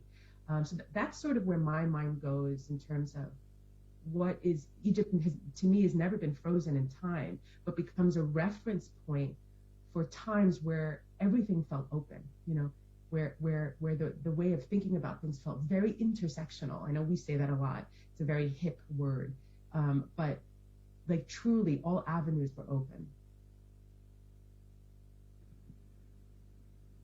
Yeah, I love that. It's like you're looking back as a way to look forward, it seems, right? Or like finding new ancient possibilities. This is a really interesting tension, when thinking about time and society as cyclical, or circular. That's really, really, really cool. Malika, is there anything you want to add on that kind of? Yeah. Well, I think this is the longest I've ever not been in Egypt, visited Egypt. Like, I think it's been, because of the pandemic, it's been like almost 4 years now, turning 4 years. But in general, I do try to go every, make it be like the longest time I've not been, like 2 years. But one of the things that I will say that has changed about Egypt is that there is no culture gap between like the U.S. and Egypt anymore. I said, when I was growing up and like going to Egypt in the mid-90s, even there wasn't, if I was like talking about a pop culture reference, like I really like the band like Nirvana, nobody around me my age would know what I was talking about. And then, that gap, because the internet just like closed completely. So my brother, I was talking about him again, when he was leaving Egypt to go to university in the States, he like knew everything about American culture already because of he was like on Snapchat or YouTube or whatever he was consuming, because there was no TikTok at that time. It was like a couple, maybe he was on TikTok, I don't know. But he like knew what the style was. He was already wearing like the same clothing that people in the U.S. were wearing. He like knew what flip cup was, or like, kings, like drinking games that people played because he saw them in movies. Like, it just, I think that Netflix and social media and like just the internet has like really like brought, there is no cultural gap anymore. I mean, it's like everything that outside Egypt knows. There used to be like, all right, I'll give you like 2 years to find out who Green Day is. Like I'd always use this with my Egyptian cousins, back then. But things have changed a lot. I mean, I look at pictures of like on what my friends are doing on Instagram, and it's just like what we're doing. It's not really different.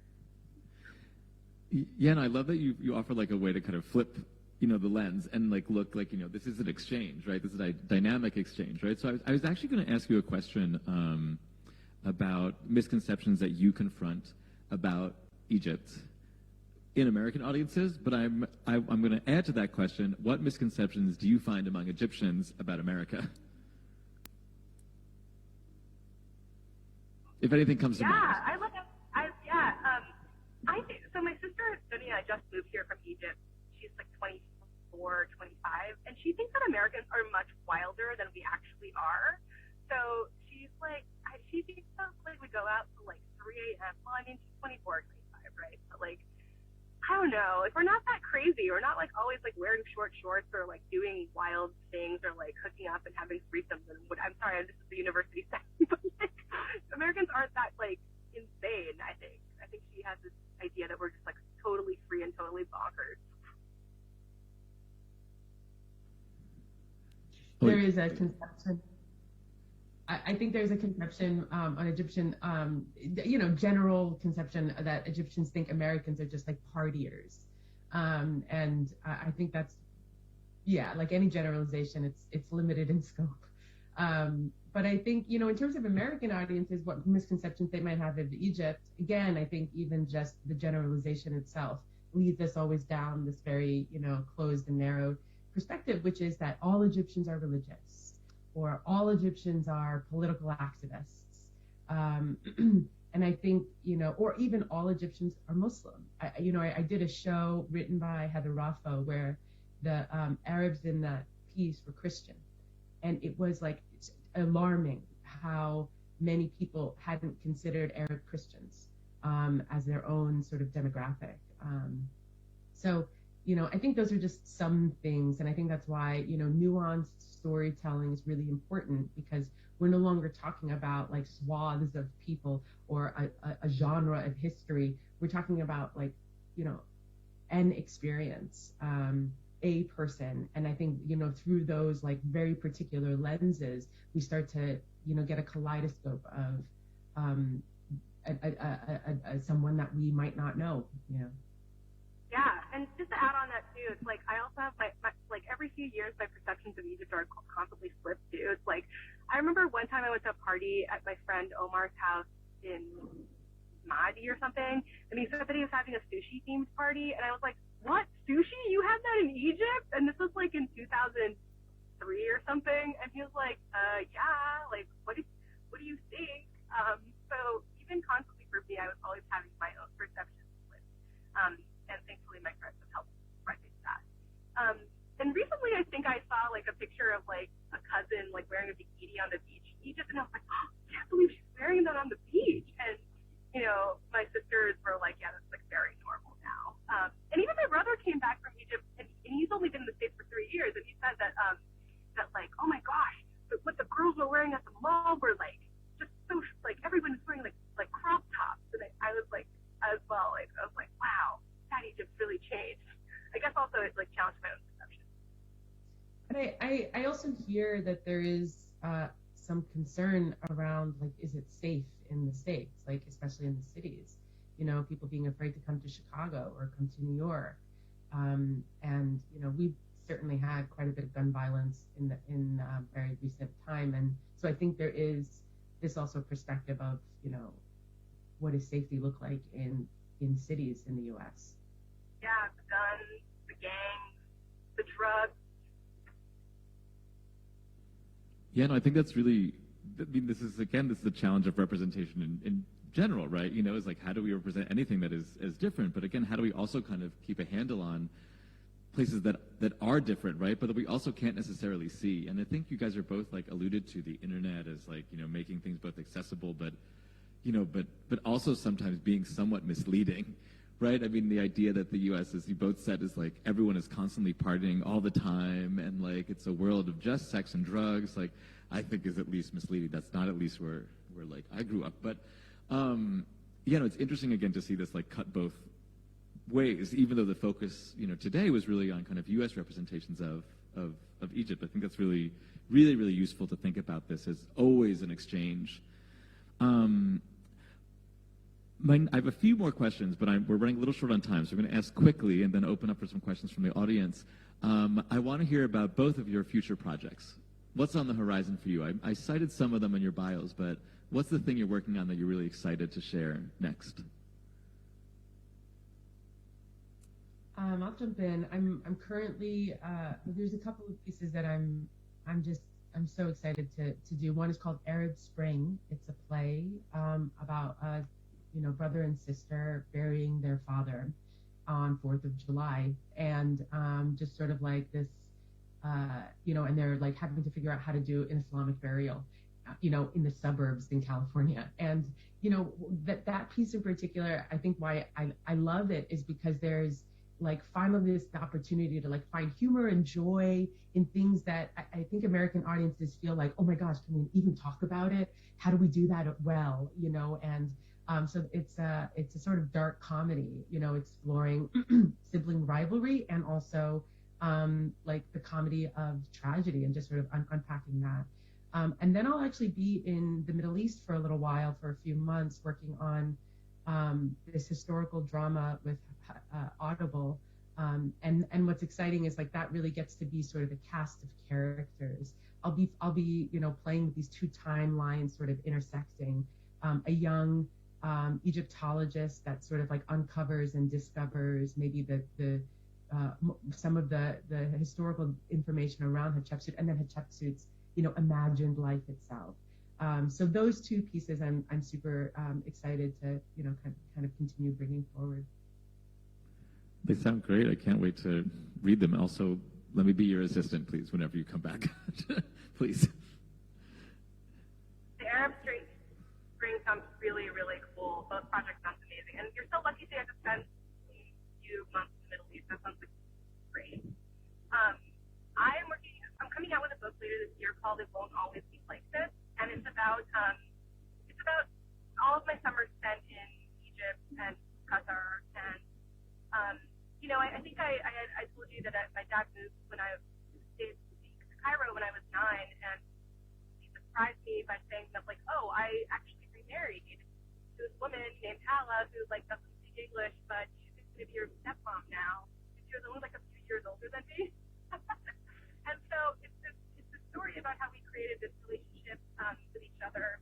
And even though I didn't know the culture or the language very well, or I didn't know, like, social norms in Egypt, like, we were still able to become and create this really powerful connection and become friends. And it's a story about family trying to blend into, like, a blended family. I have a lot of past siblings and trying to, like, be their older sister. And I always wondered what would become of us. What's the point of coming to Egypt? What is the point of, like, having these relationships with these siblings that I may never see again? I don't even live on the same continent as them. I guess, like, what is it called when you, like, ruin the plot? Or, like, the spoiler alert, I'm still really great friends with my siblings, and they, like, see them all each other all the time. But anyways, and it's also about just finding a sense of belonging in a place where you really are an outsider, finding a sense of home and personhood, and growing up into a woman in this place. And also challenging. It challenges so many of my perceptions of Egypt were so wrong, so many of them. I mean, the story I told you about the sushi with my friend Omar is in that book, and so many others. But yeah, I'm really excited. It's a graphic novel, it's a graphic memoir, and I'm really excited for y'all to read it. I love that too, and also cannot wait to read. And I just want to kind of, like, hone in on what you guys have kind of both said about, like, these multiple places, exchange, multiple timelines, right?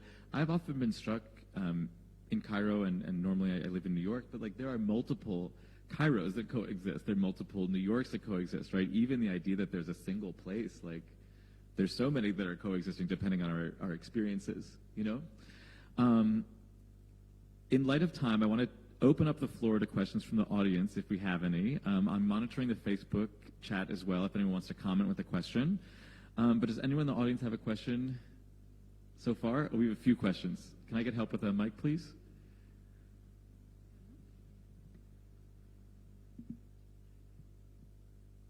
Thank you.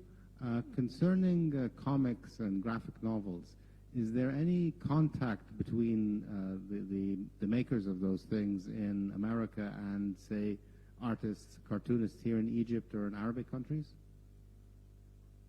Yeah, of course. Have you been to the Cairo Comics Festival? I was able to go. I shipped my dad's book to post there, but there's so many amazing Egyptian comics artists. I actually want to shout out Tina Muhammad. I don't know if you've heard of her, but she's putting out this book. There's the Arabic version of it available in your bookstore. What's your famous bookstore called? The English language bookstore you have downtown. I don't remember. Anyways, it doesn't matter. But her book is there, and you should buy it. And if you just look up the Cairo Comics Festival from last year and just see all the people who were there, you will totally find them. Also, you just know it answer the U.S. side of the question.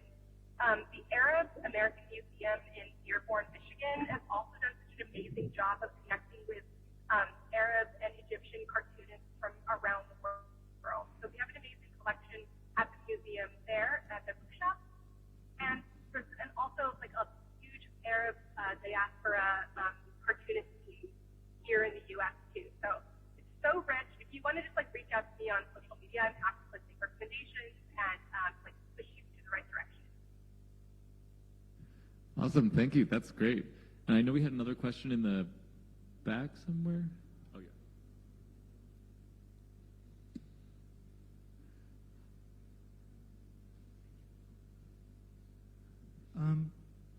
So when you're writing, you're always writing to an audience, and I'm assuming that you're primarily writing to an American audience.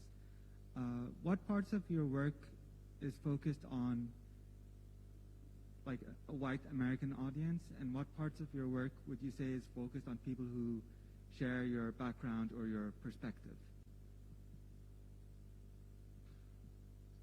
I mean, I think that's a great question. I would agree with you. Yes, I am usually writing for a white audience. And I think I'm also trying to connect to the first generation / second generation American experience, which isn't just about the Egyptian American experience. It's, anyone who was raised by immigrant parents. And that's its own, in the US, which is its own kind of psychology. So I find that, I'm writing for an American audience, but also for people that maybe were raised like me in two different cultures, at that intersection. And I don't even know if I would say I'm writing for the, American audiences in particular, but they are the ones that come. And I think knowing that that's always going to be a part of how a work is translated is through that lens. And hopefully that the work feels expansive enough that MENA audiences also feel, of course, that they're being represented.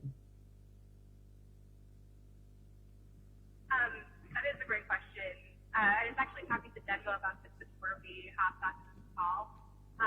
But for me as a memoirist, somebody who writes a lot about my own life, I write to understand myself, which is really selfish. But, part of the reason why I write and make comics and draw is so that I can process what just happened. Like, what happened in this time period? What is the question that I'm asking myself?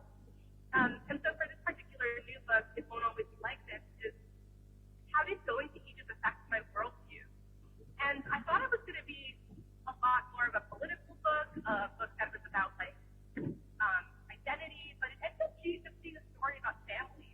Like, I realized that, like, my dad had taught me the greatest lesson of all, which is to be close to your family and create a tie no matter what, even if it's across continents, which is a lesson that anybody, no matter what background you're from, Egyptian or non-Egyptian, can relate to. And it's a really emotional story, and it's emotional because I went through the emotional journey of trying to understand the question for myself and answer it as honestly as I could. So in my previous book, I Was Their American Dream, it's so hyper-specific, right?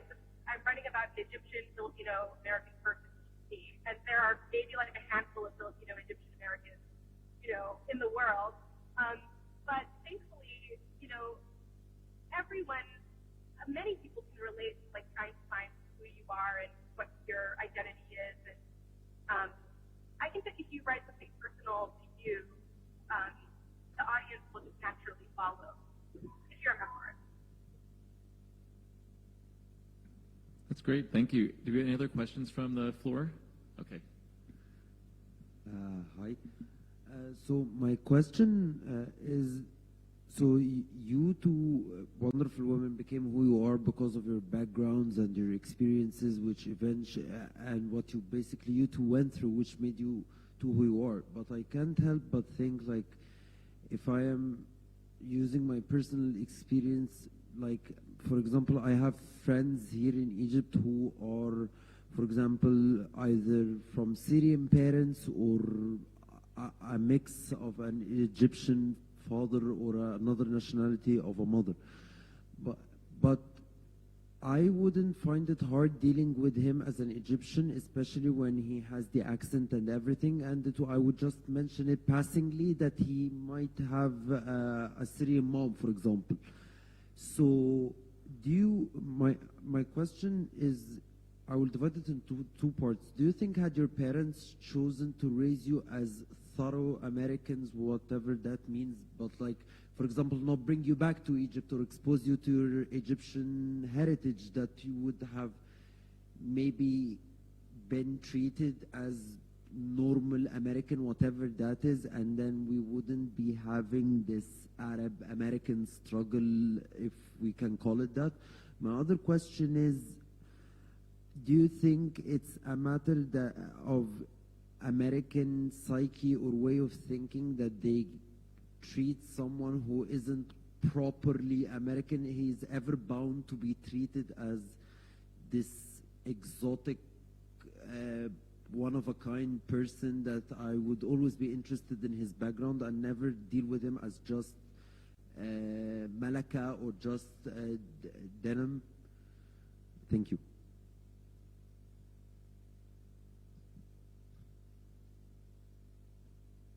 I'm happy to answer that one. Those are two very profound questions. The idea of not being taught my culture makes me so sad. I mean, the idea of like, you meet a lot of different Egyptian Americans in this country, right, in the U.S. Some parents, they don't want to have anything to do with Egypt. They honestly want to raise their kids as like American as possible, and they cook American food at home, or maybe they're even third generation Egyptian Americans, and like the parents don't speak Arabic, and they just like have American culture, and that makes me so sad. Like, no roots, no self. But if you know what your culture is, then you can better explore who you are as a person and understand who you are as a person. And it would be such a tragedy. I can't imagine. I feel so lucky that my parents cared enough to teach me about however much Arabness or Asianness that I have in me. I think that, to answer your question more outright, like if they hadn't raised me that way, would I have just like been seen as like as an American and not have these identity struggles?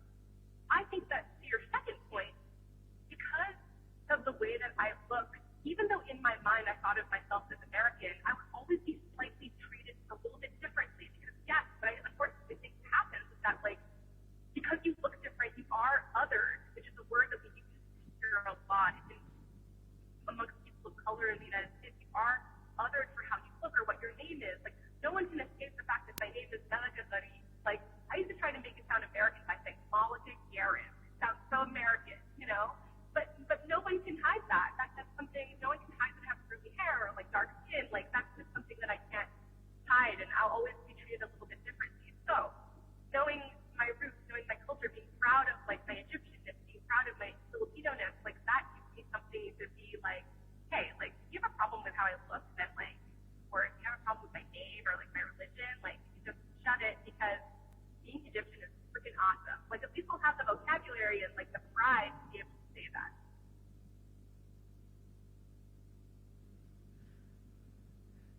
Demo, anything you want to add? Oh, sorry, go ahead. No, I was just going to say everything that Malika just said is, I think it's exactly that whether or not we had been introduced to our culture doesn't stop the piece that we really do look different here. We've got dark hair and dark skin and certain features, and America has a really ugly history around different cultures, and like that's what this land was founded on. So, being born in America, I think, has implications around discovering and uncovering your past, whether or not that was a part of your upbringing or not, whether or not it's something you choose to uncover or not. It's a conversation that's in the society here. Is like, what's your roots? Yeah, no, I think that's great. And unfortunately, we really have to wrap for time. This has gone by so quickly, but you've given us such wonderful thoughts about, to me, in my mind, complexity, right? About exchange between Egypt and America and representations and stereotypes, right? In some ways, what we're just talking about is like, regardless of how you're raised, other people will still perceive you in particular ways, right? So it's not even about your own volition necessarily. It's also about how other people decide to treat you. And then, of course, you both react to that, but also again have a sense of self that maybe you can't detach from how other people, whether it's your parents or kind of like random acquaintances perceive you. So again, I'm really, really sorry to cut the conversation, what feels like so short, but I hope this is just a start of an ongoing conversation. And do check out both of their works. They are really, really, really great. I mean that quite seriously. And do let us know when you are back in the Middle East, back in Egypt. And please, I encourage you all to follow them. And can we just have a round of applause for these two wonderful speakers? Thank you so much, Thomas. This is wonderful. Thank you for the invitation. Oh, it's my pleasure. Thank you so much, guys. Be safe. All right, bye for now. Let's take, I always say this to my students, I'm always scared to say 5, because then it becomes like 20. And I'm like, no, let's take 5 minutes, come back. I'll give you guys, again, like a quick bathroom break if you want to grab like a drink, and then we'll have our last panel, really, really exciting, Making Moon Night.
If you can hear me, oh wait, don't admit them yet. I'll just. Oh. Wait, Fatson, can I start with the slides? Oh, are they here? It's okay. It's okay. Oh.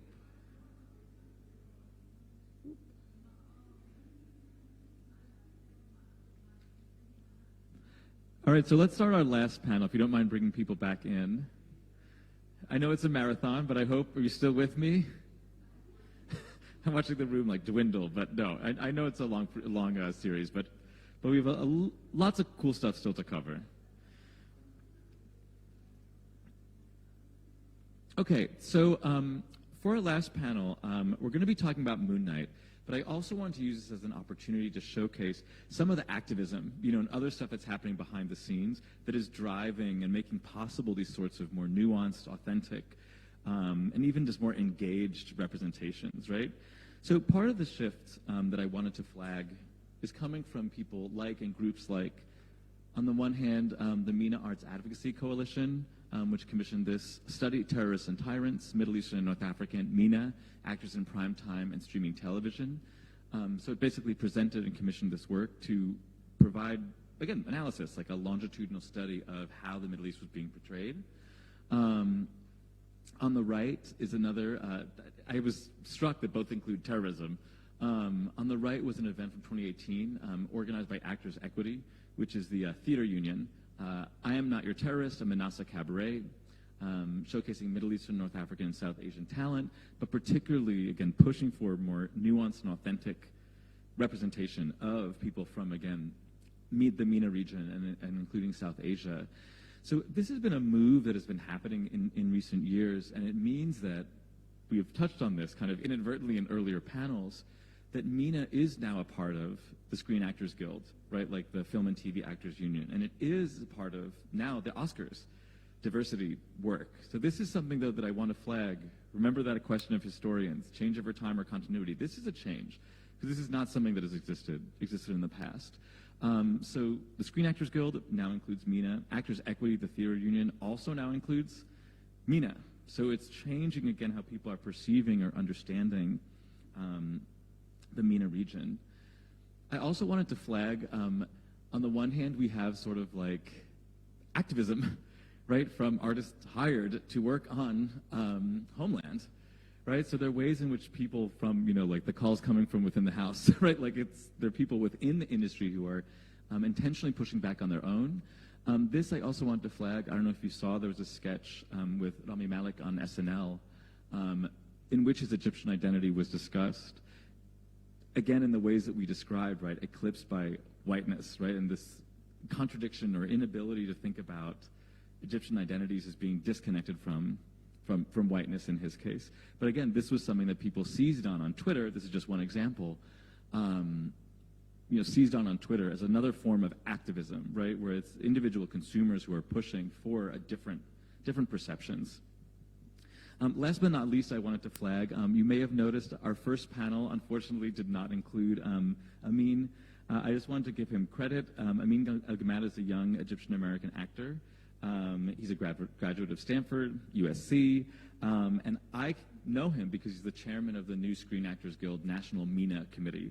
So for the first time, there's a diversity committee that is focused particularly on the MENA region, which he is helming, and unfortunately, that is why he couldn't make the panel today. They had a last-minute kind of pressing meeting that was scheduled, so he wasn't able to make it. But I did want to flag him as, again, another Egyptian-American who is leading activism work.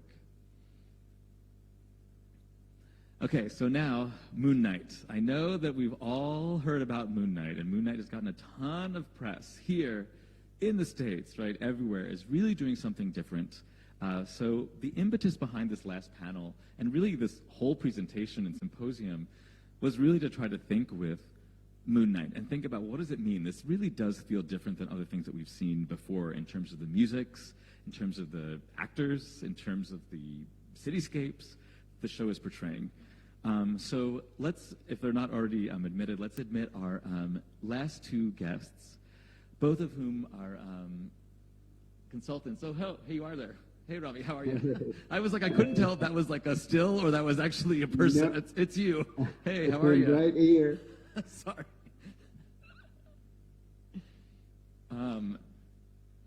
Rhonda, can you hear us? Yes. Hi, everybody. Assalamualaikum. Welcome, welcome. Okay, so let me just briefly go through your very impressive bios, and then let's just dive into questions. So Rami Romani is a world-renowned Egyptologist, best-selling author, and an Emmy Award-winning DGA director. He was born into a family of documentarians in Egypt, and in fact, before the age of 20, he filmed, produced, directed, and was featured in over 100 documentaries about ancient Egypt. Based in Los Angeles, he has won 9 Emmy Awards, hosted multiple archaeological-based shows on Discovery, Travel, and History channels, directed commercials and major shows for networks such as ABC, Fox, HBO, Netflix, and Amazon. Many fans remember him from serving as a knowledgeable guide to Scottish acting great Ewan McGregor as they toured the Great Pyramids at Giza, on the epic adventure series Long Way Down for National Geographic, as well as Joanna Lumley's Dragoman on her Nile journey for BBC, and Destination Truth's Egypt Heartthrob for Sci-Fi.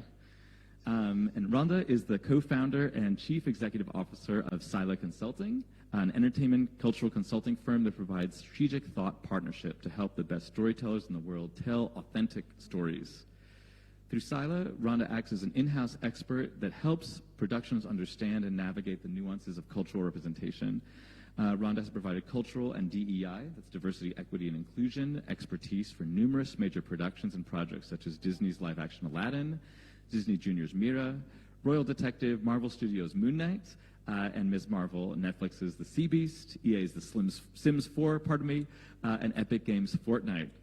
So welcome, again, super, super impressive, impressive resumes. So I actually wanted to ask, before we talk about Moon Knight and before we learn how you got involved there, how did you find your way into these very impressive careers? It was simple. It was just wanting it. You want it, and then it comes. No, it was a lot of hard work. But one very important thing that I've noticed here in this country is attitude and work ethic matters a lot, because people that work with you have to want to hang out with you as well. You don't want to be the annoying person on set. You don't want to be the person with attitude. If you have great attitude and you're pushing forward and you're working hard, you will get through all the way here. But I was lucky, obviously. I came from a documentary producing family in Egypt. I've already worked with Discovery Channel, National Geographic, and all the big networks before I moved to the U.S. And when I came here, it was just a couple of speed bumps to get reconnected back. And then I pursued a different career rather than producing, or in Egypt, it was called The Fixer. I was the fixer for all these documentaries.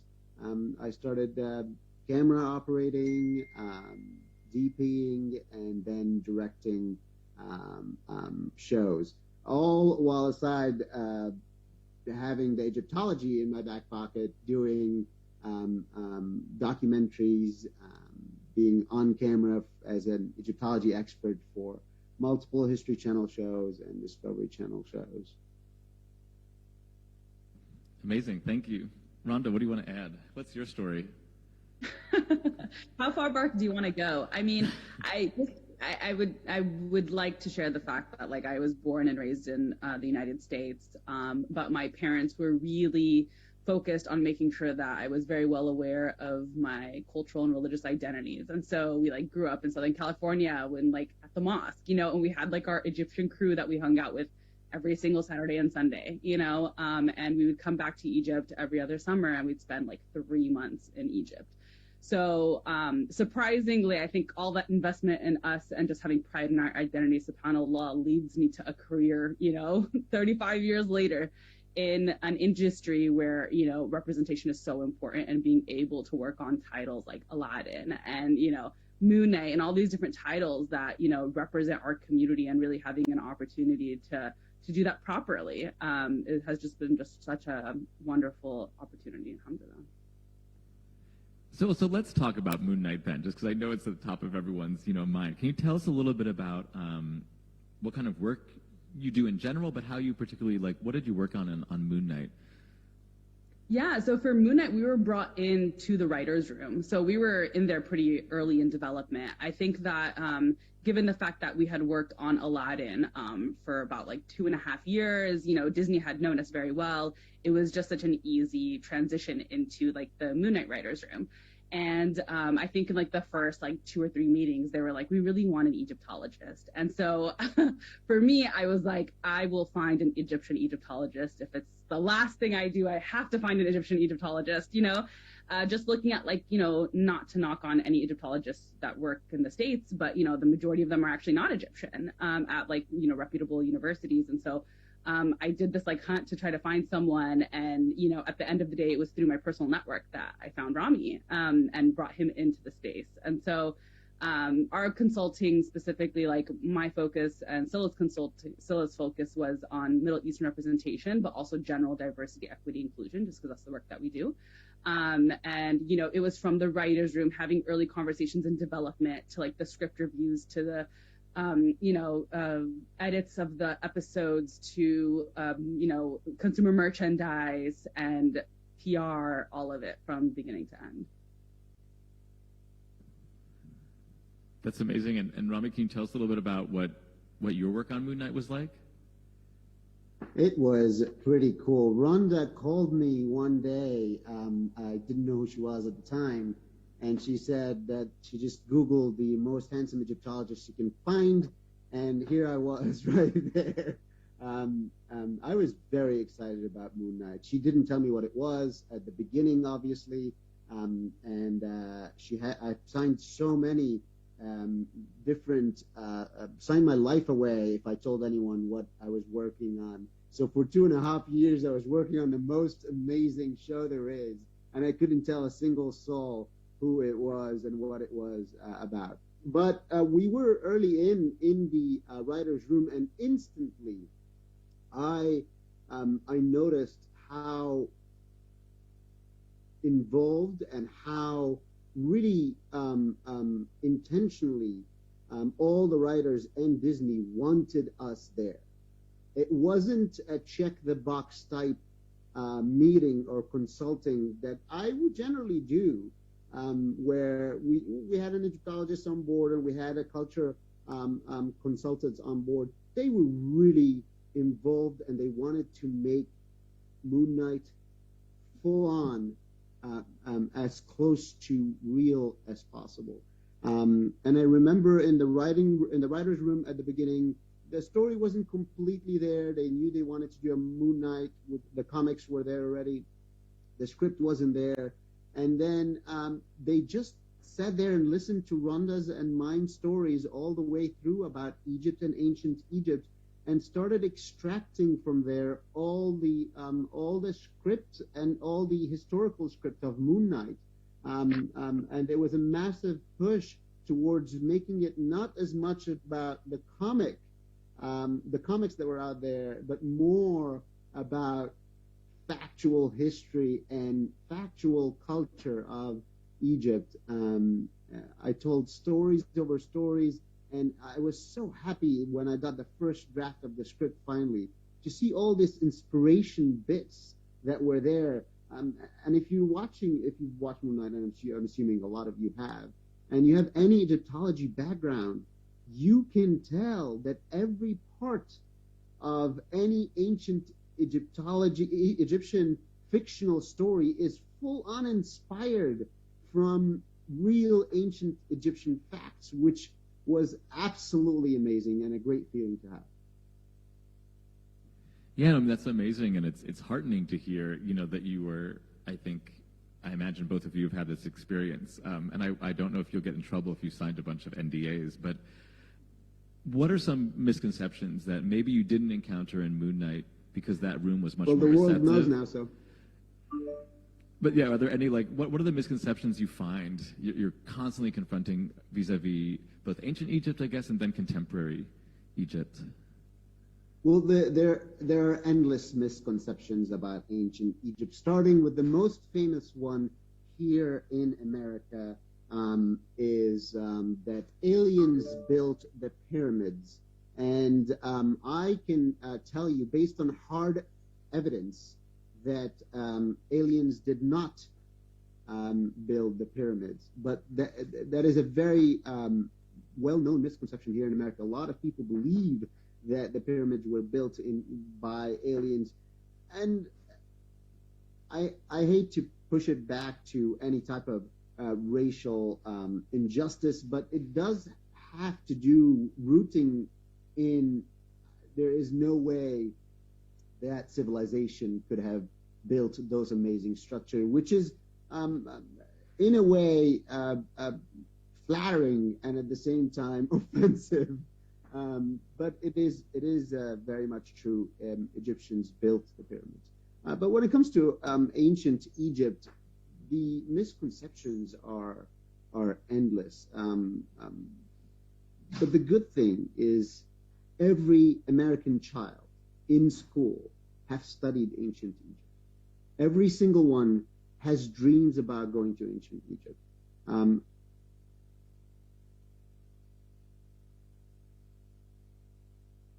Famous, the pyramids are famous, so it feels great to know that every single American, since they were a child, were taught in schools about ancient Egypt and what it means to them and the whole world. Rhonda, does anything come to mind for you in terms of misconceptions? Yeah, I'm sure many things come to mind, but any you want to share? I mean, we only have an hour, so I'll cut it short. But I think that like one of the major things is just the conflation of cultures, right? Like people think that all Middle Eastern countries are the same, number one, and they also conflate us with like South Asia and like, you know what I mean? Like it's just not really understanding the nuance and the differences between the cultures. So for instance, like there's this one of the major stereotypes we deal with a lot is like that, you know, that Arabs or Egyptians specifically are like very primitive, right? So like, it's like the tools we use are primitive, like our technology is primitive, like they represent us as being intense, like as if we are Bedouins, right? Like that's a big theme that comes through a lot. The other one is just that like women are oppressed and that they don't have a voice, which is, if you've ever met an Egyptian woman, you know that is not true, right? Like women are kind of like the foundational, you know, part of like the Egyptian family, you know, and are very strong. And it's really interesting when I talk to people just about my own family background, I say that both of my grandmothers, rahimahumullah, both worked, right? Like they both were professionals, and people are so surprised by that. They're like, how? Like, you know, it's like, no, like we actually have a rich tradition of very powerful, strong women in our culture. And then just obviously like the elements of like violence and, you know, overemphasizing violence when it comes to Arabs in general. But I would say that the tide is shifting with more creatives from our community being in these spaces, but there's definitely a lot of work to be done. Yeah, for sure. And just to follow up on a question which someone attending asked earlier, what do you see as driving this change? Is it community activism? Is it an awareness on the part of executives that they should do better? Is it a question of, it sounds like it's vulgar, but like, is it a question of capital? You know, is it that there's money to be made? What do you think is driving this change in representation, or even like a change in how we are making the representations? Yeah, I mean, I think it's a mix of all three. I think there are some people who need that like diversity, equity, inclusion check mark. You know, they just want that check mark. And then there's people who genuinely care. And I think that the proof is in the pudding, right? Like you can see when the content is created, you can definitely tell those who were intentional about the process and those who are not. And so Moon Knight was one of those projects that the creative team was extremely intentional. They wanted to get it right. And you see it, like you see it in the product at the end. That it's just, it is like a love letter to our community, right? Like you see it and you see the way that you feel represented on screen. And I think that there's also like financial success. So if you look at like Black Panther was like the biggest example of that it was just such a huge commercial success. Like you do not have to have white people like as your main stars to be a commercial success. You know, even the live action Aladdin was one of the most successful remakes that Disney has made thus far, you know, and they brought on virtual unknowns and Mina Masood being the Aladdin character, right? Because he was Egyptian. So I think that the tide is shifting. I do think that people intrinsically want to create better content, but there is a little bit of hesitation because it's, number one, difficult to lose creative control. And then number two is, people are just worried about bringing out their like unintentional and internalized racism. Like, people don't know what they don't know. And so our job as consultants on these projects is to provide a safe place for them to say, you can bring up those things. Let's have a conversation about them, right? And even our work is like the reason why we have these NDAs and the reason why we do this, like, we're pretty secretive about our work, is because we want people to have someone that they can come and ask those difficult questions. And then we have a dialogue about them and kind of dispel a few of the misconceptions they might have. That's great. Rami, is there anything you want to add to that? No, it's hard to generalize America as the people of America believe or not believe, because America is so different. It is practically like 50 countries combined together in the United Countries of America in one country. And wherever you go, the ignorance level changes massively. And I don't want to specify which parts are more and which parts are less, but I have never faced anything shockingly, I want to say the word ignorant, but I'm trying to find a better word, but let's use it for now, on the East Coast or the West Coast, and it's more naively ignorant. Like, it's just less worldly when it comes to these central parts. I was in Kansas City 2 weeks ago doing a show with Amy Poehler, to be announced. It's great, but Kansas City itself, the city, is very progressive, and it's even more progressive than Los Angeles, which I was ignorant about personally, because I didn't think in the heart of America there's that much progressiveness. Kansas City itself is very progressive, but once you get on the outskirts, which is very common anywhere you go in America, it gets less and less progressive. But I was in a cab ride from one location to the other, and my driver, very sweet guy, the conversation came up, and I mentioned that I was from Egypt, and he was like, "Oh, wow," and he literally, I know the joke goes that people don't know what's happening in Egypt today, but he literally asked me if we had roads in Egypt, if it's literally just desert and we're walking around riding camels and living in huts.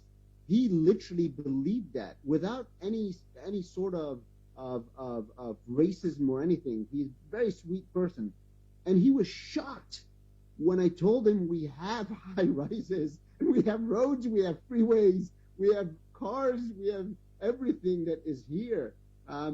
He was literally mind-boggled, and that is very common when you get into places in America. So that's the thing. America is very different, and you get multiple levels of knowledge, worldly knowledge, and there's that. No, yeah, I mean, I know that this is unfortunately not an uncommon perception, just because I've had this conversation many times with friends who I know because we met at school and they studied in the States, and they confronted similar. I don't even know what the word is. I mean, ignorance, I think, probably is the right word, but I want to think about maybe why and how that happens, and part of what I think makes Egypt so rich as an object of study in a panel like this is that because, as you said, everyone in the U.S. studies ancient Egypt. Everyone knows the pyramids exist, right?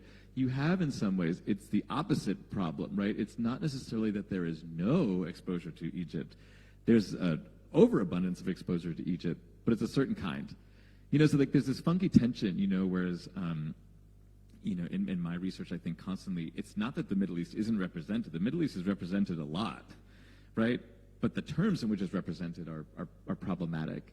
So do you have any thoughts on that? Like, what does it mean? How do you balance, like, on the one hand, everyone knowing something about ancient Egypt, whether or not it's real or not, but then also there being, like, a contemporary Egypt where 100 million people live?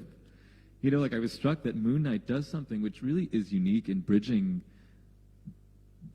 it's multiple Egypts, right? Even there, as we said earlier, there are multiple Cairos that are coexisting right now. But I'm interested, do you have any thoughts on what does it mean that everyone knows Egypt? It's not like they don't know where you're from, but they know it on certain terms. Do you have a sense of how to connect that ancient knowledge and this sort of modern reality?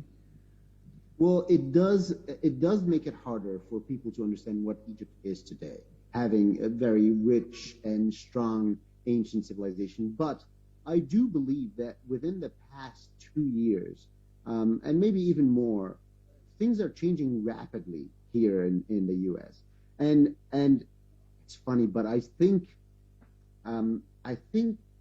our ex-president here in the United States is a massive part of the reason why this shift happened, because I believe people ended up in a place where they have to stand for something, or else they are not, and that's what made the push massive. There's 2 years ago a massive push for diversity happened because of activism, because people started saying, I'm not going to watch this if it doesn't have diverse people in it, and that, because everything is controlled by money, and that affected the baseline of networks, and they needed to have diversity to make sure they keep making profits. So obviously it's all money based, but because of activism of the people here in the U.S.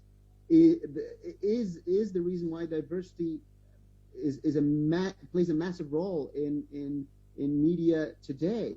And I think it is also the reason why people are getting more and more educated about not just Egypt, other countries.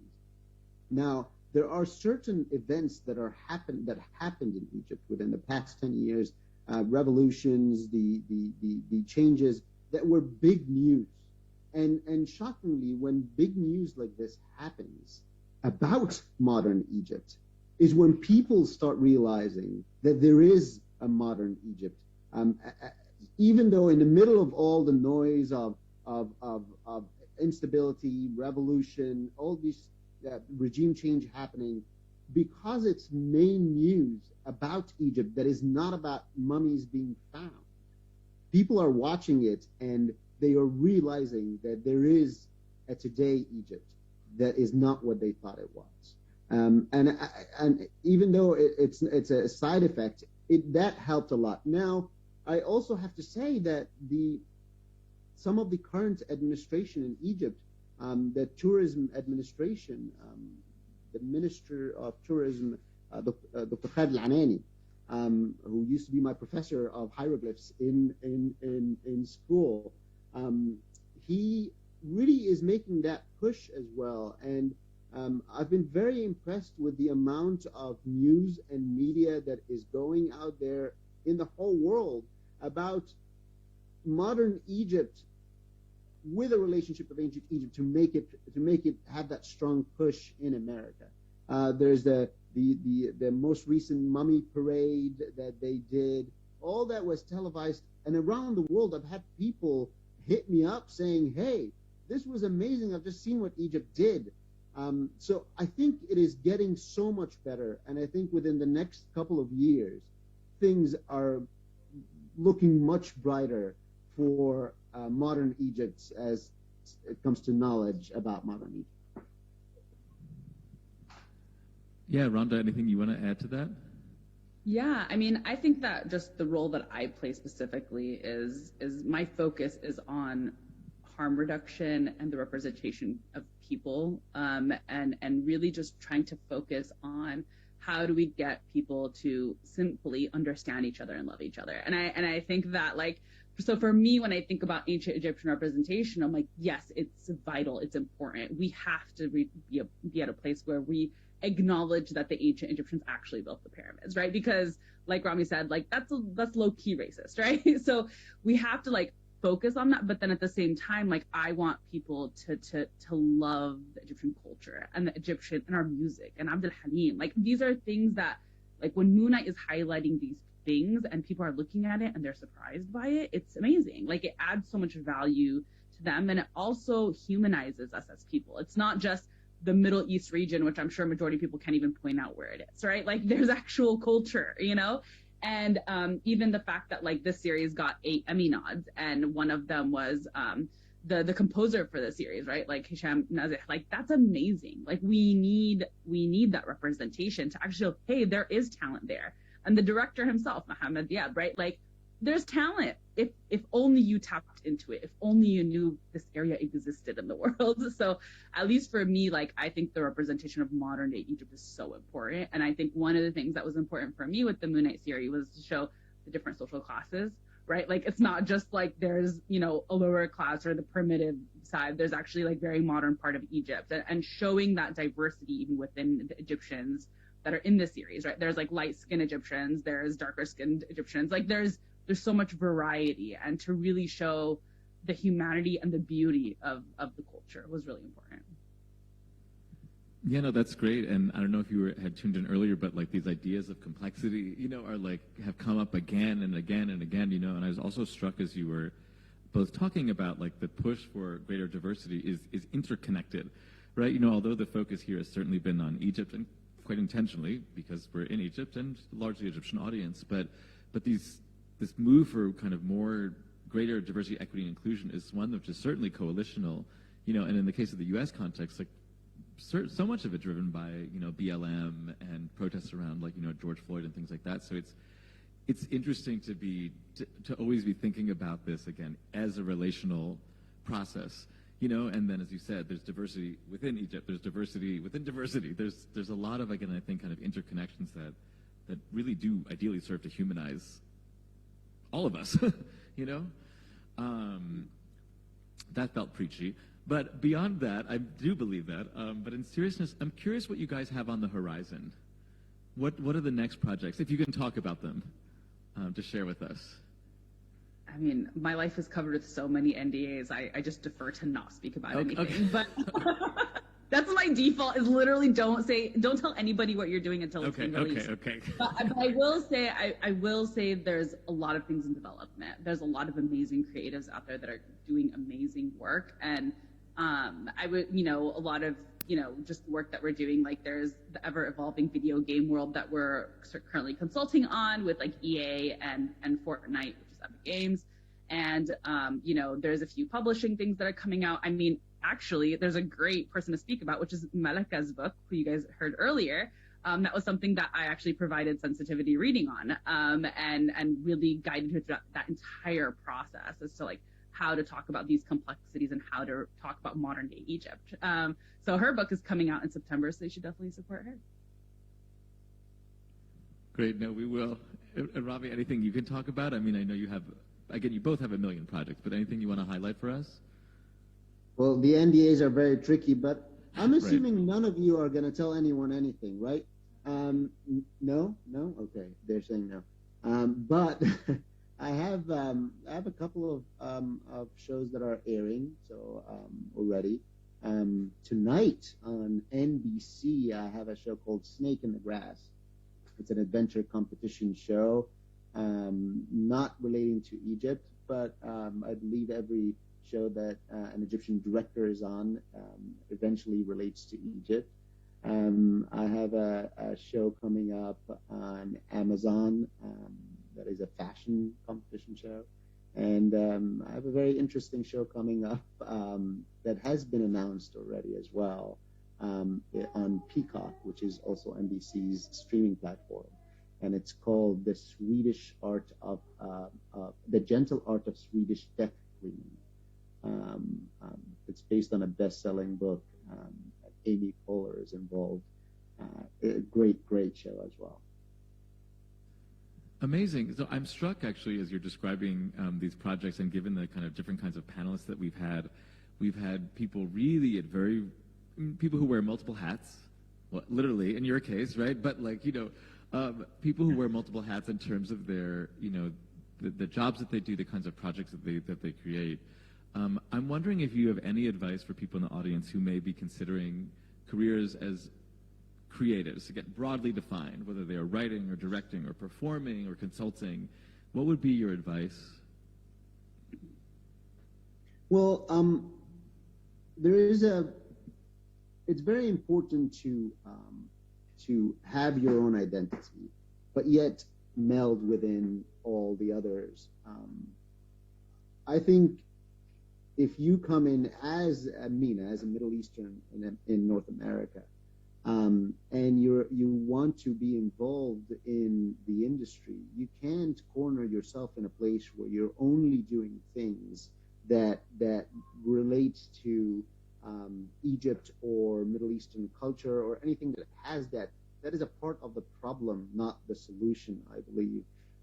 If you dive right in and do all different projects, I'm coming back on right now, here it is. If you dive right in and do all different type of projects, then people realize that when they have an Egyptian director or an Egyptian producer, an Egyptian writer, they're not there just because it's about Egypt. They could do anything because we are just normal human beings too when it relates to the rest of the industry. So that's very important. Don't corner yourself in a place where you're only doing things for that. But also, as I mentioned, it is one very important thing about America is that people really work hard. Like, it's a thing. And the reason is because there is motivation. If you work hard, you're going to get somewhere. And there is no doubt about it. And that's a very important rule. And if you work hard and if you're having that great attitude, big smile, everywhere you go, even if you're starting at the first level, which I had to do when I moved here, I had to start over. It is a much faster ladder that you can climb because people hire you everywhere they go and they want you with them at every step, and that's how it goes. If you're devoted and if you're happy, it's gonna work, and I promise you. Great. Rhonda, what about you? What's your advice? Yeah, I mean, I have two pieces of advice. The first one is do things that you're curious about, because the way that I entered the space and the way that I got the experience I needed to excel in this space was just doing things I was passionate about, right? Working with vulnerable communities when I was doing research at USC, doing social justice work, right? Just because I was raised upon those principles. Like, you know, you never know, subhanAllah, how things are going to connect and make you the perfect person for that position or for that space. So do things that you're curious about and that you're passionate about. The second thing is create content, create things, you know, like that process is really important. Because at least starting my company, a lot of times, like, you know, we would do different things when we were working on, you know, different projects and be like, I don't know if I want to work on that, but I did really like this, or I have this niche expertise in this area, let me work on that. So troubleshoot, try different things in the creative process. And then the last thing is stay principled and rooted in who you are. They want you in that space. They want what you have to offer. They don't want a cookie cutter person who is, you know, that normal person that they've seen or worked with 1,000 times. They want novelty. They want someone who is truly who they are and brings that diversity into the space. I will say that I think that a real reason why my company has been very successful is that we have difficult conversations and we say the things that need to be said. Like, we don't just like take all our feedback and then edit it to make it more more appeasing to them. Like, we actually are like, we are principled, these are our beliefs, and this is what needs to happen. And then obviously you have that dialogue, you have that conversation with them. You don't force anything upon them, but we are there as partners to them. But a part of that is being transparent and being who you are and saying what needs to be said. So just stay rooted in who you are and really, you know, just keep working at it. That's really, really lovely. And it reminds me that something which has come up in several of our panels is like finding both happiness, but it seems that you're saying, and again, our other panelists have also said this, like aiming to be a best version of yourself, which in this case includes authenticity and has allowed you then to reconnect maybe you were never disconnected, but help others then connect to Egypt and help others connect to representations of the Middle East or ancient Egypt or whatever. So it's really interesting that several of our panelists have come back to this sense of being you, right, and finding a way to really, really be you, and then parlay that into work of all, and creative work of all different kinds. I'm watching the clock, and I want to open the floor for questions in a second, so be thinking. But before I do that, I forgot to ask the last panel, and I want to ask you, rather than what are you reading, what are you listening to? I have a 5-month-old baby and a toddler. So frankly, I'm not listening to anything. Let's just be real. But I will say that in the few times that I do have that random rare car drive on my own, I do love listening to storytelling. So I will listen to This American Life, like that podcast, or The Moth. Like, I just enjoy hearing other people's stories, because I do think that, that there's this universal story that, all of us are humans on this earth. And I think relating to people of different backgrounds and different ideas is really important, just because our world is getting more polarized constantly. So, it's just like politically everyone's divided. There's Ahli, there's Zamalek, there's like all these different things, right, that divide us as human beings. But I think that really the core thing is seeing how you relate to people and different people's stories. So when I do have a moment, that's what I'm listening to. Love it. Rami, what are you listening to? I'm listening to my kids scream every day, as you can hear them around me right now. There's no way around it. So it sounds like we have another theme again. We've had family come up several times too, but now we also have children. The sounds of children and the rare sounds of silence. Okay. Yes. So now let's open up for some questions. I see one in the, we have a bunch of questions, right? So we have a few in the back and then a few here. Let's just go maybe my left to right, if you don't mind, starting there, yeah. Hi guys, my name is Nahla Anwar. I'm an artist and a creative facilitator. So I have 2 questions for you that I've been very curious about for so many years. First question is, who do you think is responsible for the gap between us and the US? Whose fault is it? Is it us? Is it them? Is it them not being exposed to what's happening to the world? Or is it us not reaching out in the correct way? That's the first question. You kind of answered it a little bit throughout the conversation, but I still need to know what can we do as young artists to reach out, and what are the tools? Is it the social media? Is it like a big bang? What do we need to do? For example, if I want to go to China, I have to speak Chinese. So how do I reach out? How do I represent myself, showing that we actually are capable and we are creative, yet with our identity? So yeah, I'd like to know what you have to say about that. Well, I think human beings in general like to find someone to blame for a problem that exists, and sometimes there is no one to. It is not their fault, and it's not our fault specifically. I think the world connectivity is changing day by day. People are watching social media and instant live feeds from all over the world suddenly, and more within the past couple of years. And if you want to give the credit to someone, it would be those people that are sharing their lives to the world, and successfully so, in the past couple of years. It has worked, and the world is coming together and knowing about the other sides of the world so fast, not just Egypt, but other parts of Asia, other parts of Africa. People here know more because, unfortunately, their simplest method of educating themselves is TikTok and Facebook, and they see a lot more than they used to. America is known to be a very closed country. For Americans, America is the world, and for most of their studies and information is about America. The news channels here, there could be the world falling apart somewhere else, and a cat is stuck on a tree down in the neighborhood, and that will be the breaking news and live all the way through. So it is just how the culture works here, but the world connectivity just crossed that line and made the world more connected, and that's who we give credit to. And I'll let Rhonda respond to the second question because I don't have an answer to that.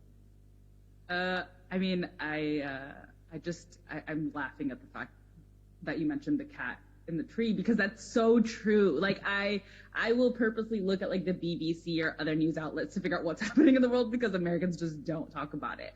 Honestly, I would have to echo everything you're saying, Rami. Like, I think it's not an intentional thing. I don't think it's an intentional erasure. I just think it's a lack of exposure. And so, again, I think it goes back to the previous point of just create content and be out there and show people truly what Egypt is and who Egyptians are. And also what Rami said, which is like, try to just get things out there, work hard, right? I really think that that's the key, is building personal, relationships. And being someone who's abroad, you can't necessarily do that. So it's more through your work. And that's what's really powerful. Like even looking at Moon Knight and looking at all the doors and opportunities that have just opened because of it, it's powerful. Like the music scene, like showing the different types of music in Egypt. You saw all those songs were hitting like the top of the record charts, right? Because Egyptian music is great, right? But they've never been exposed to it. So I would just say keep hustling, keep working, and trying to get your work out there.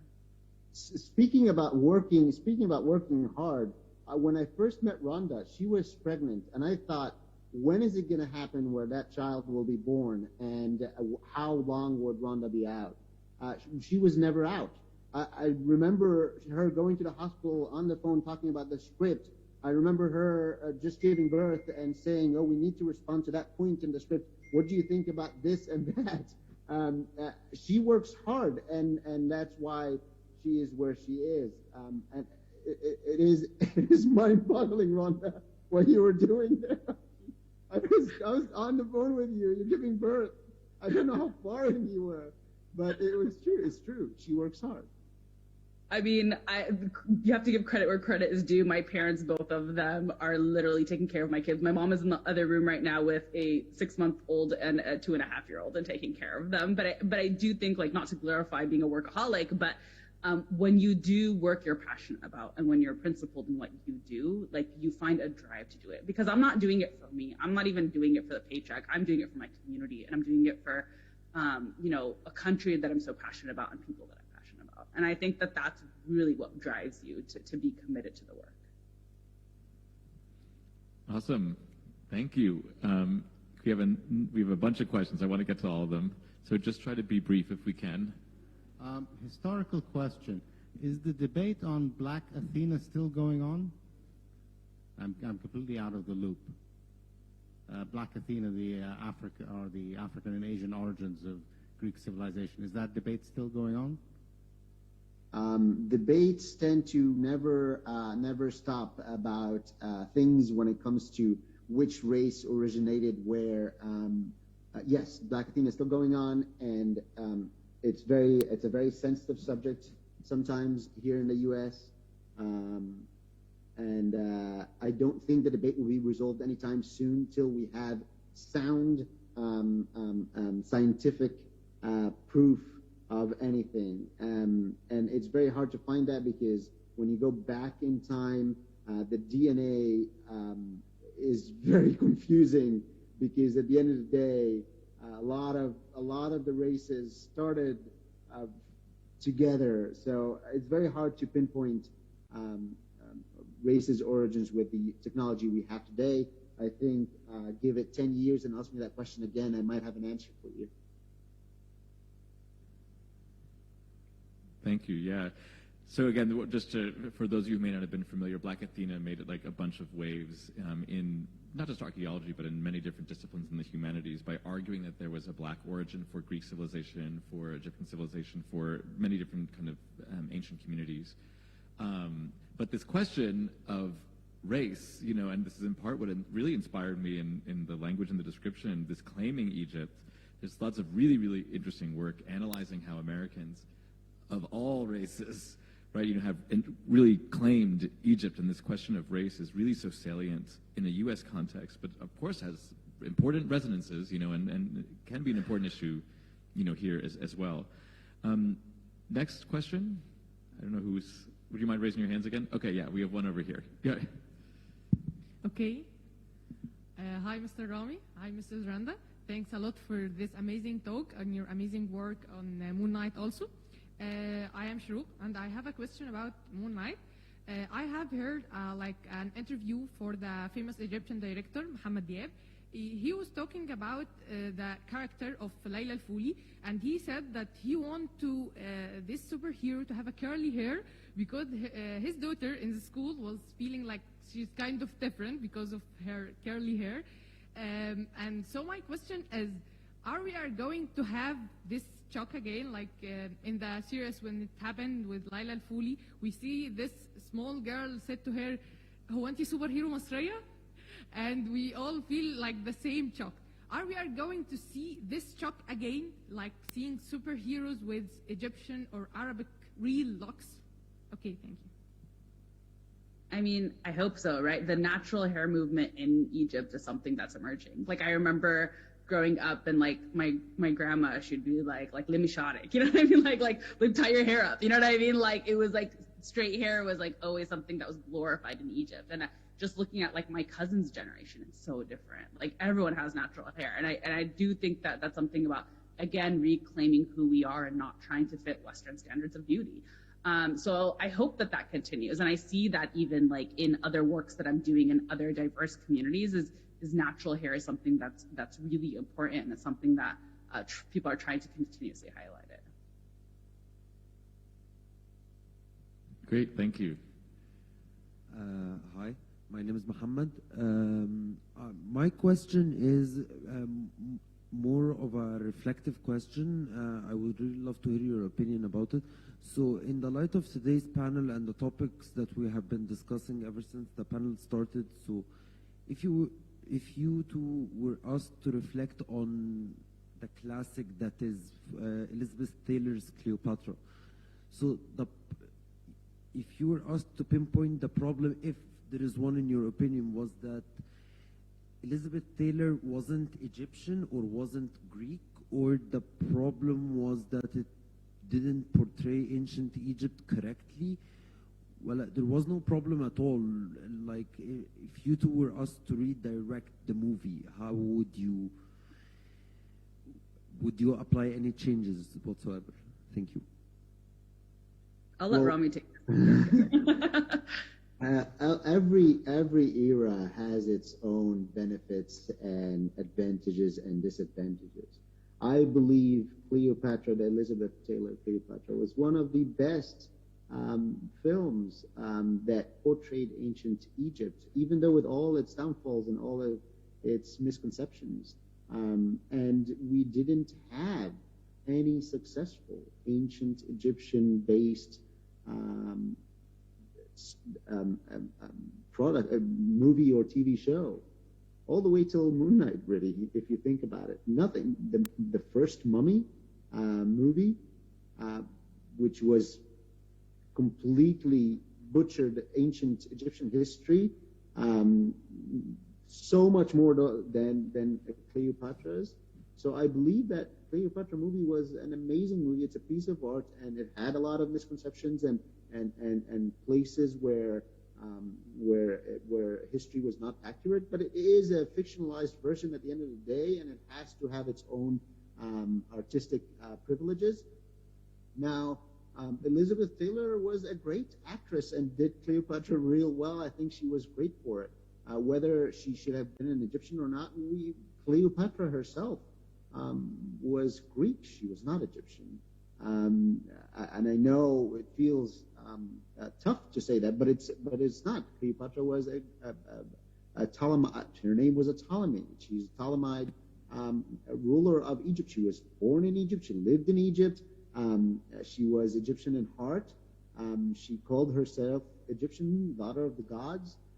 But Alexander the Great, she's one of Alexander the Great's successors at the end of the day. All the Ptolemite era was, and and she wasn't Egyptian. So I think the Cleopatra movie was great. If I directed today, would it be different? Of course, but there's so many reasons why it would be different, because today is it also a different world, differently accepting and differently open, and I could go so much further with it when it comes to true ancient Egyptian historical events, and more true to the time it was in. Remember the time of Cleopatra, and it's mind-boggling to say that, but the time of Cleopatra, from Cleopatra till the first ancient Egyptian king, is more time than from Cleopatra to today.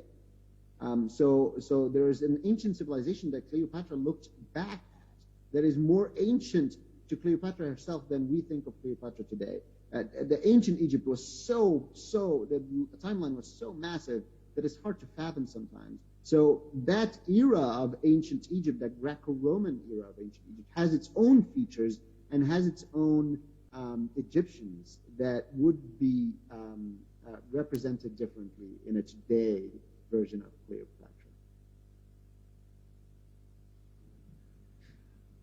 Sorry? Oh, Ron, do you have anything that you would do if you remade it? I mean, I'm not a creative, I'm a consultant, so my job is to be critical. But I think Rami put it perfectly. I don't have anything to add. All right, next question. I don't know where the mics are, but we have a few more. I remember a big part of the discussion after Moon Knight came out was about how it wasn't filmed in Egypt, and a lot of people were like, oh, I can't believe it wasn't filmed in Egypt. I thought it was impressive how you managed to capture Cairo, how it looked like and how it felt like. What was the process behind that? How did that work out?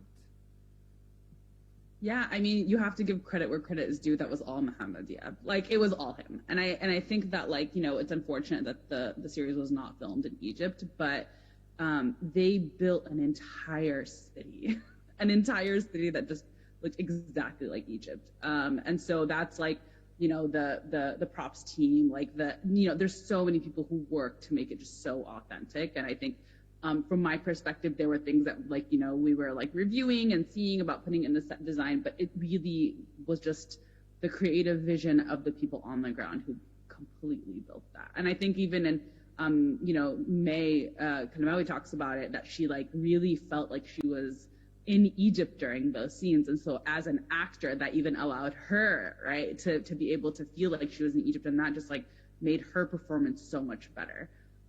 So it's definitely just, you know, I remember speaking to someone about having Mohammed being the director of some of the episodes of Moon Knight, and just having someone who's advocating for the community at that level is irreplaceable. Like, me by myself, I could have never done anything similar to that, right? Like, it's having people and, you know, from the community that are authentic at all different aspects of the production makes such a big difference. And obviously him having such a big role in it is what made it such a great project.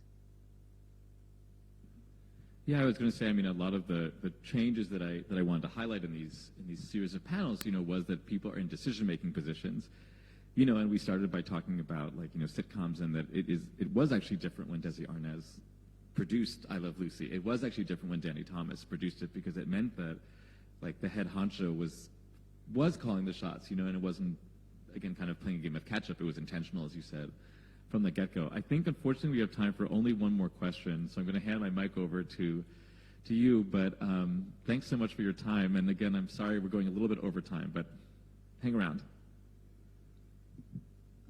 Hi, my name is Hannah. I'm a digital media design student, and I wanted to ask, I can recognize that this topic is now a lot better than it was back then, but Western Egyptology itself was very much categorized by Orientalism, and there was a sense of Egyptomania in the West and in Europe and America.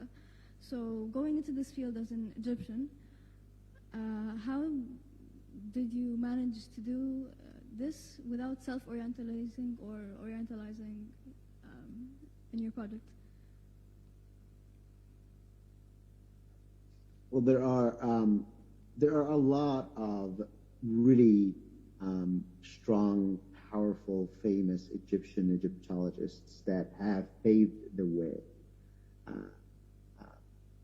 Dr. Zai Hawass, who is my personal godfather, is a world famous Egyptologist that everyone around the world knows of, and trusts their opinion when it comes to Egyptology and archaeology.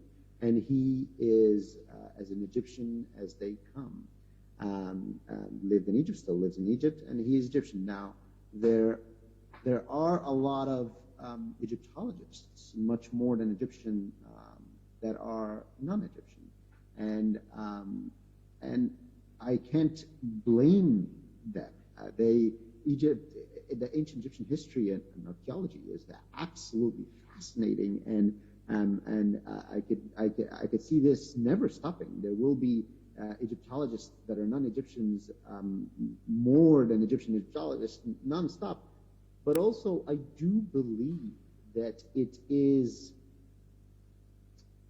needs to be more motivating and easier and more exciting for Egyptians themselves to become Egyptologists, because it is that thing when you have it at home, you're not as interested. But kids here dream of going to Egypt, and I can't tell you the number of people I've met that dream of being Egyptologists from around the world, not just America.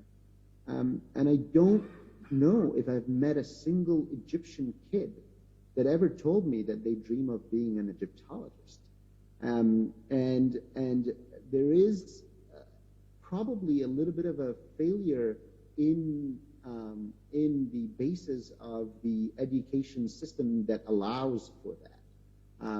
The only reason I am an Egyptologist is because I worked on ancient Egyptian documentaries, and I saw the fascination that the world have with what I had in my backyard. And when I started studying, when getting my degree in Egyptology, I still wasn't as committed till I really started studying. And when I did, I was blown away by what we have and we don't know of. And then I became an Egyptologist, and then I can go represent my country and know about my history, and uncover mysteries for the whole world to see. But I can't blame non-Egyptians for wanting to be Egyptologists. I can actually only blame Egyptians for not wanting to be Egyptologists.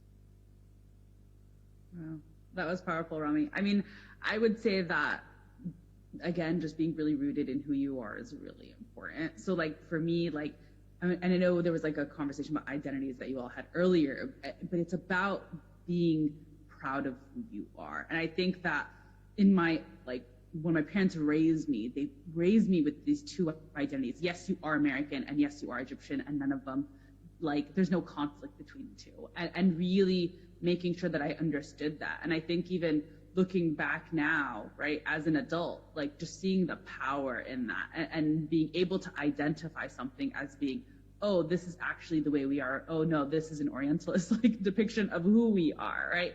And having the strength and being able to say, this is who I am, and I'm principled on that, you know, and I'm not going to change that. And I think that being in these spaces is a challenge at times, because I think that not Moon Knight, but on other projects I've been on, is they want to actually just get that check mark, or they actually don't really care what you have to say, right? But I think that saying, if you're going to invite me in this room, I'm going to take it as an opportunity to highlight what needs to be said. And I think that, again, specifically this project, just having Egyptians involved in all different aspects of the project was extremely powerful, and I think led to just such an amazing product at the end of the day. Thank you so much. That was such a wonderful way for us to close. I apologize if we didn't get to everyone's questions. I know it's been a marathon, but can we have one last round of applause for our wonderful panelists? This has been really so...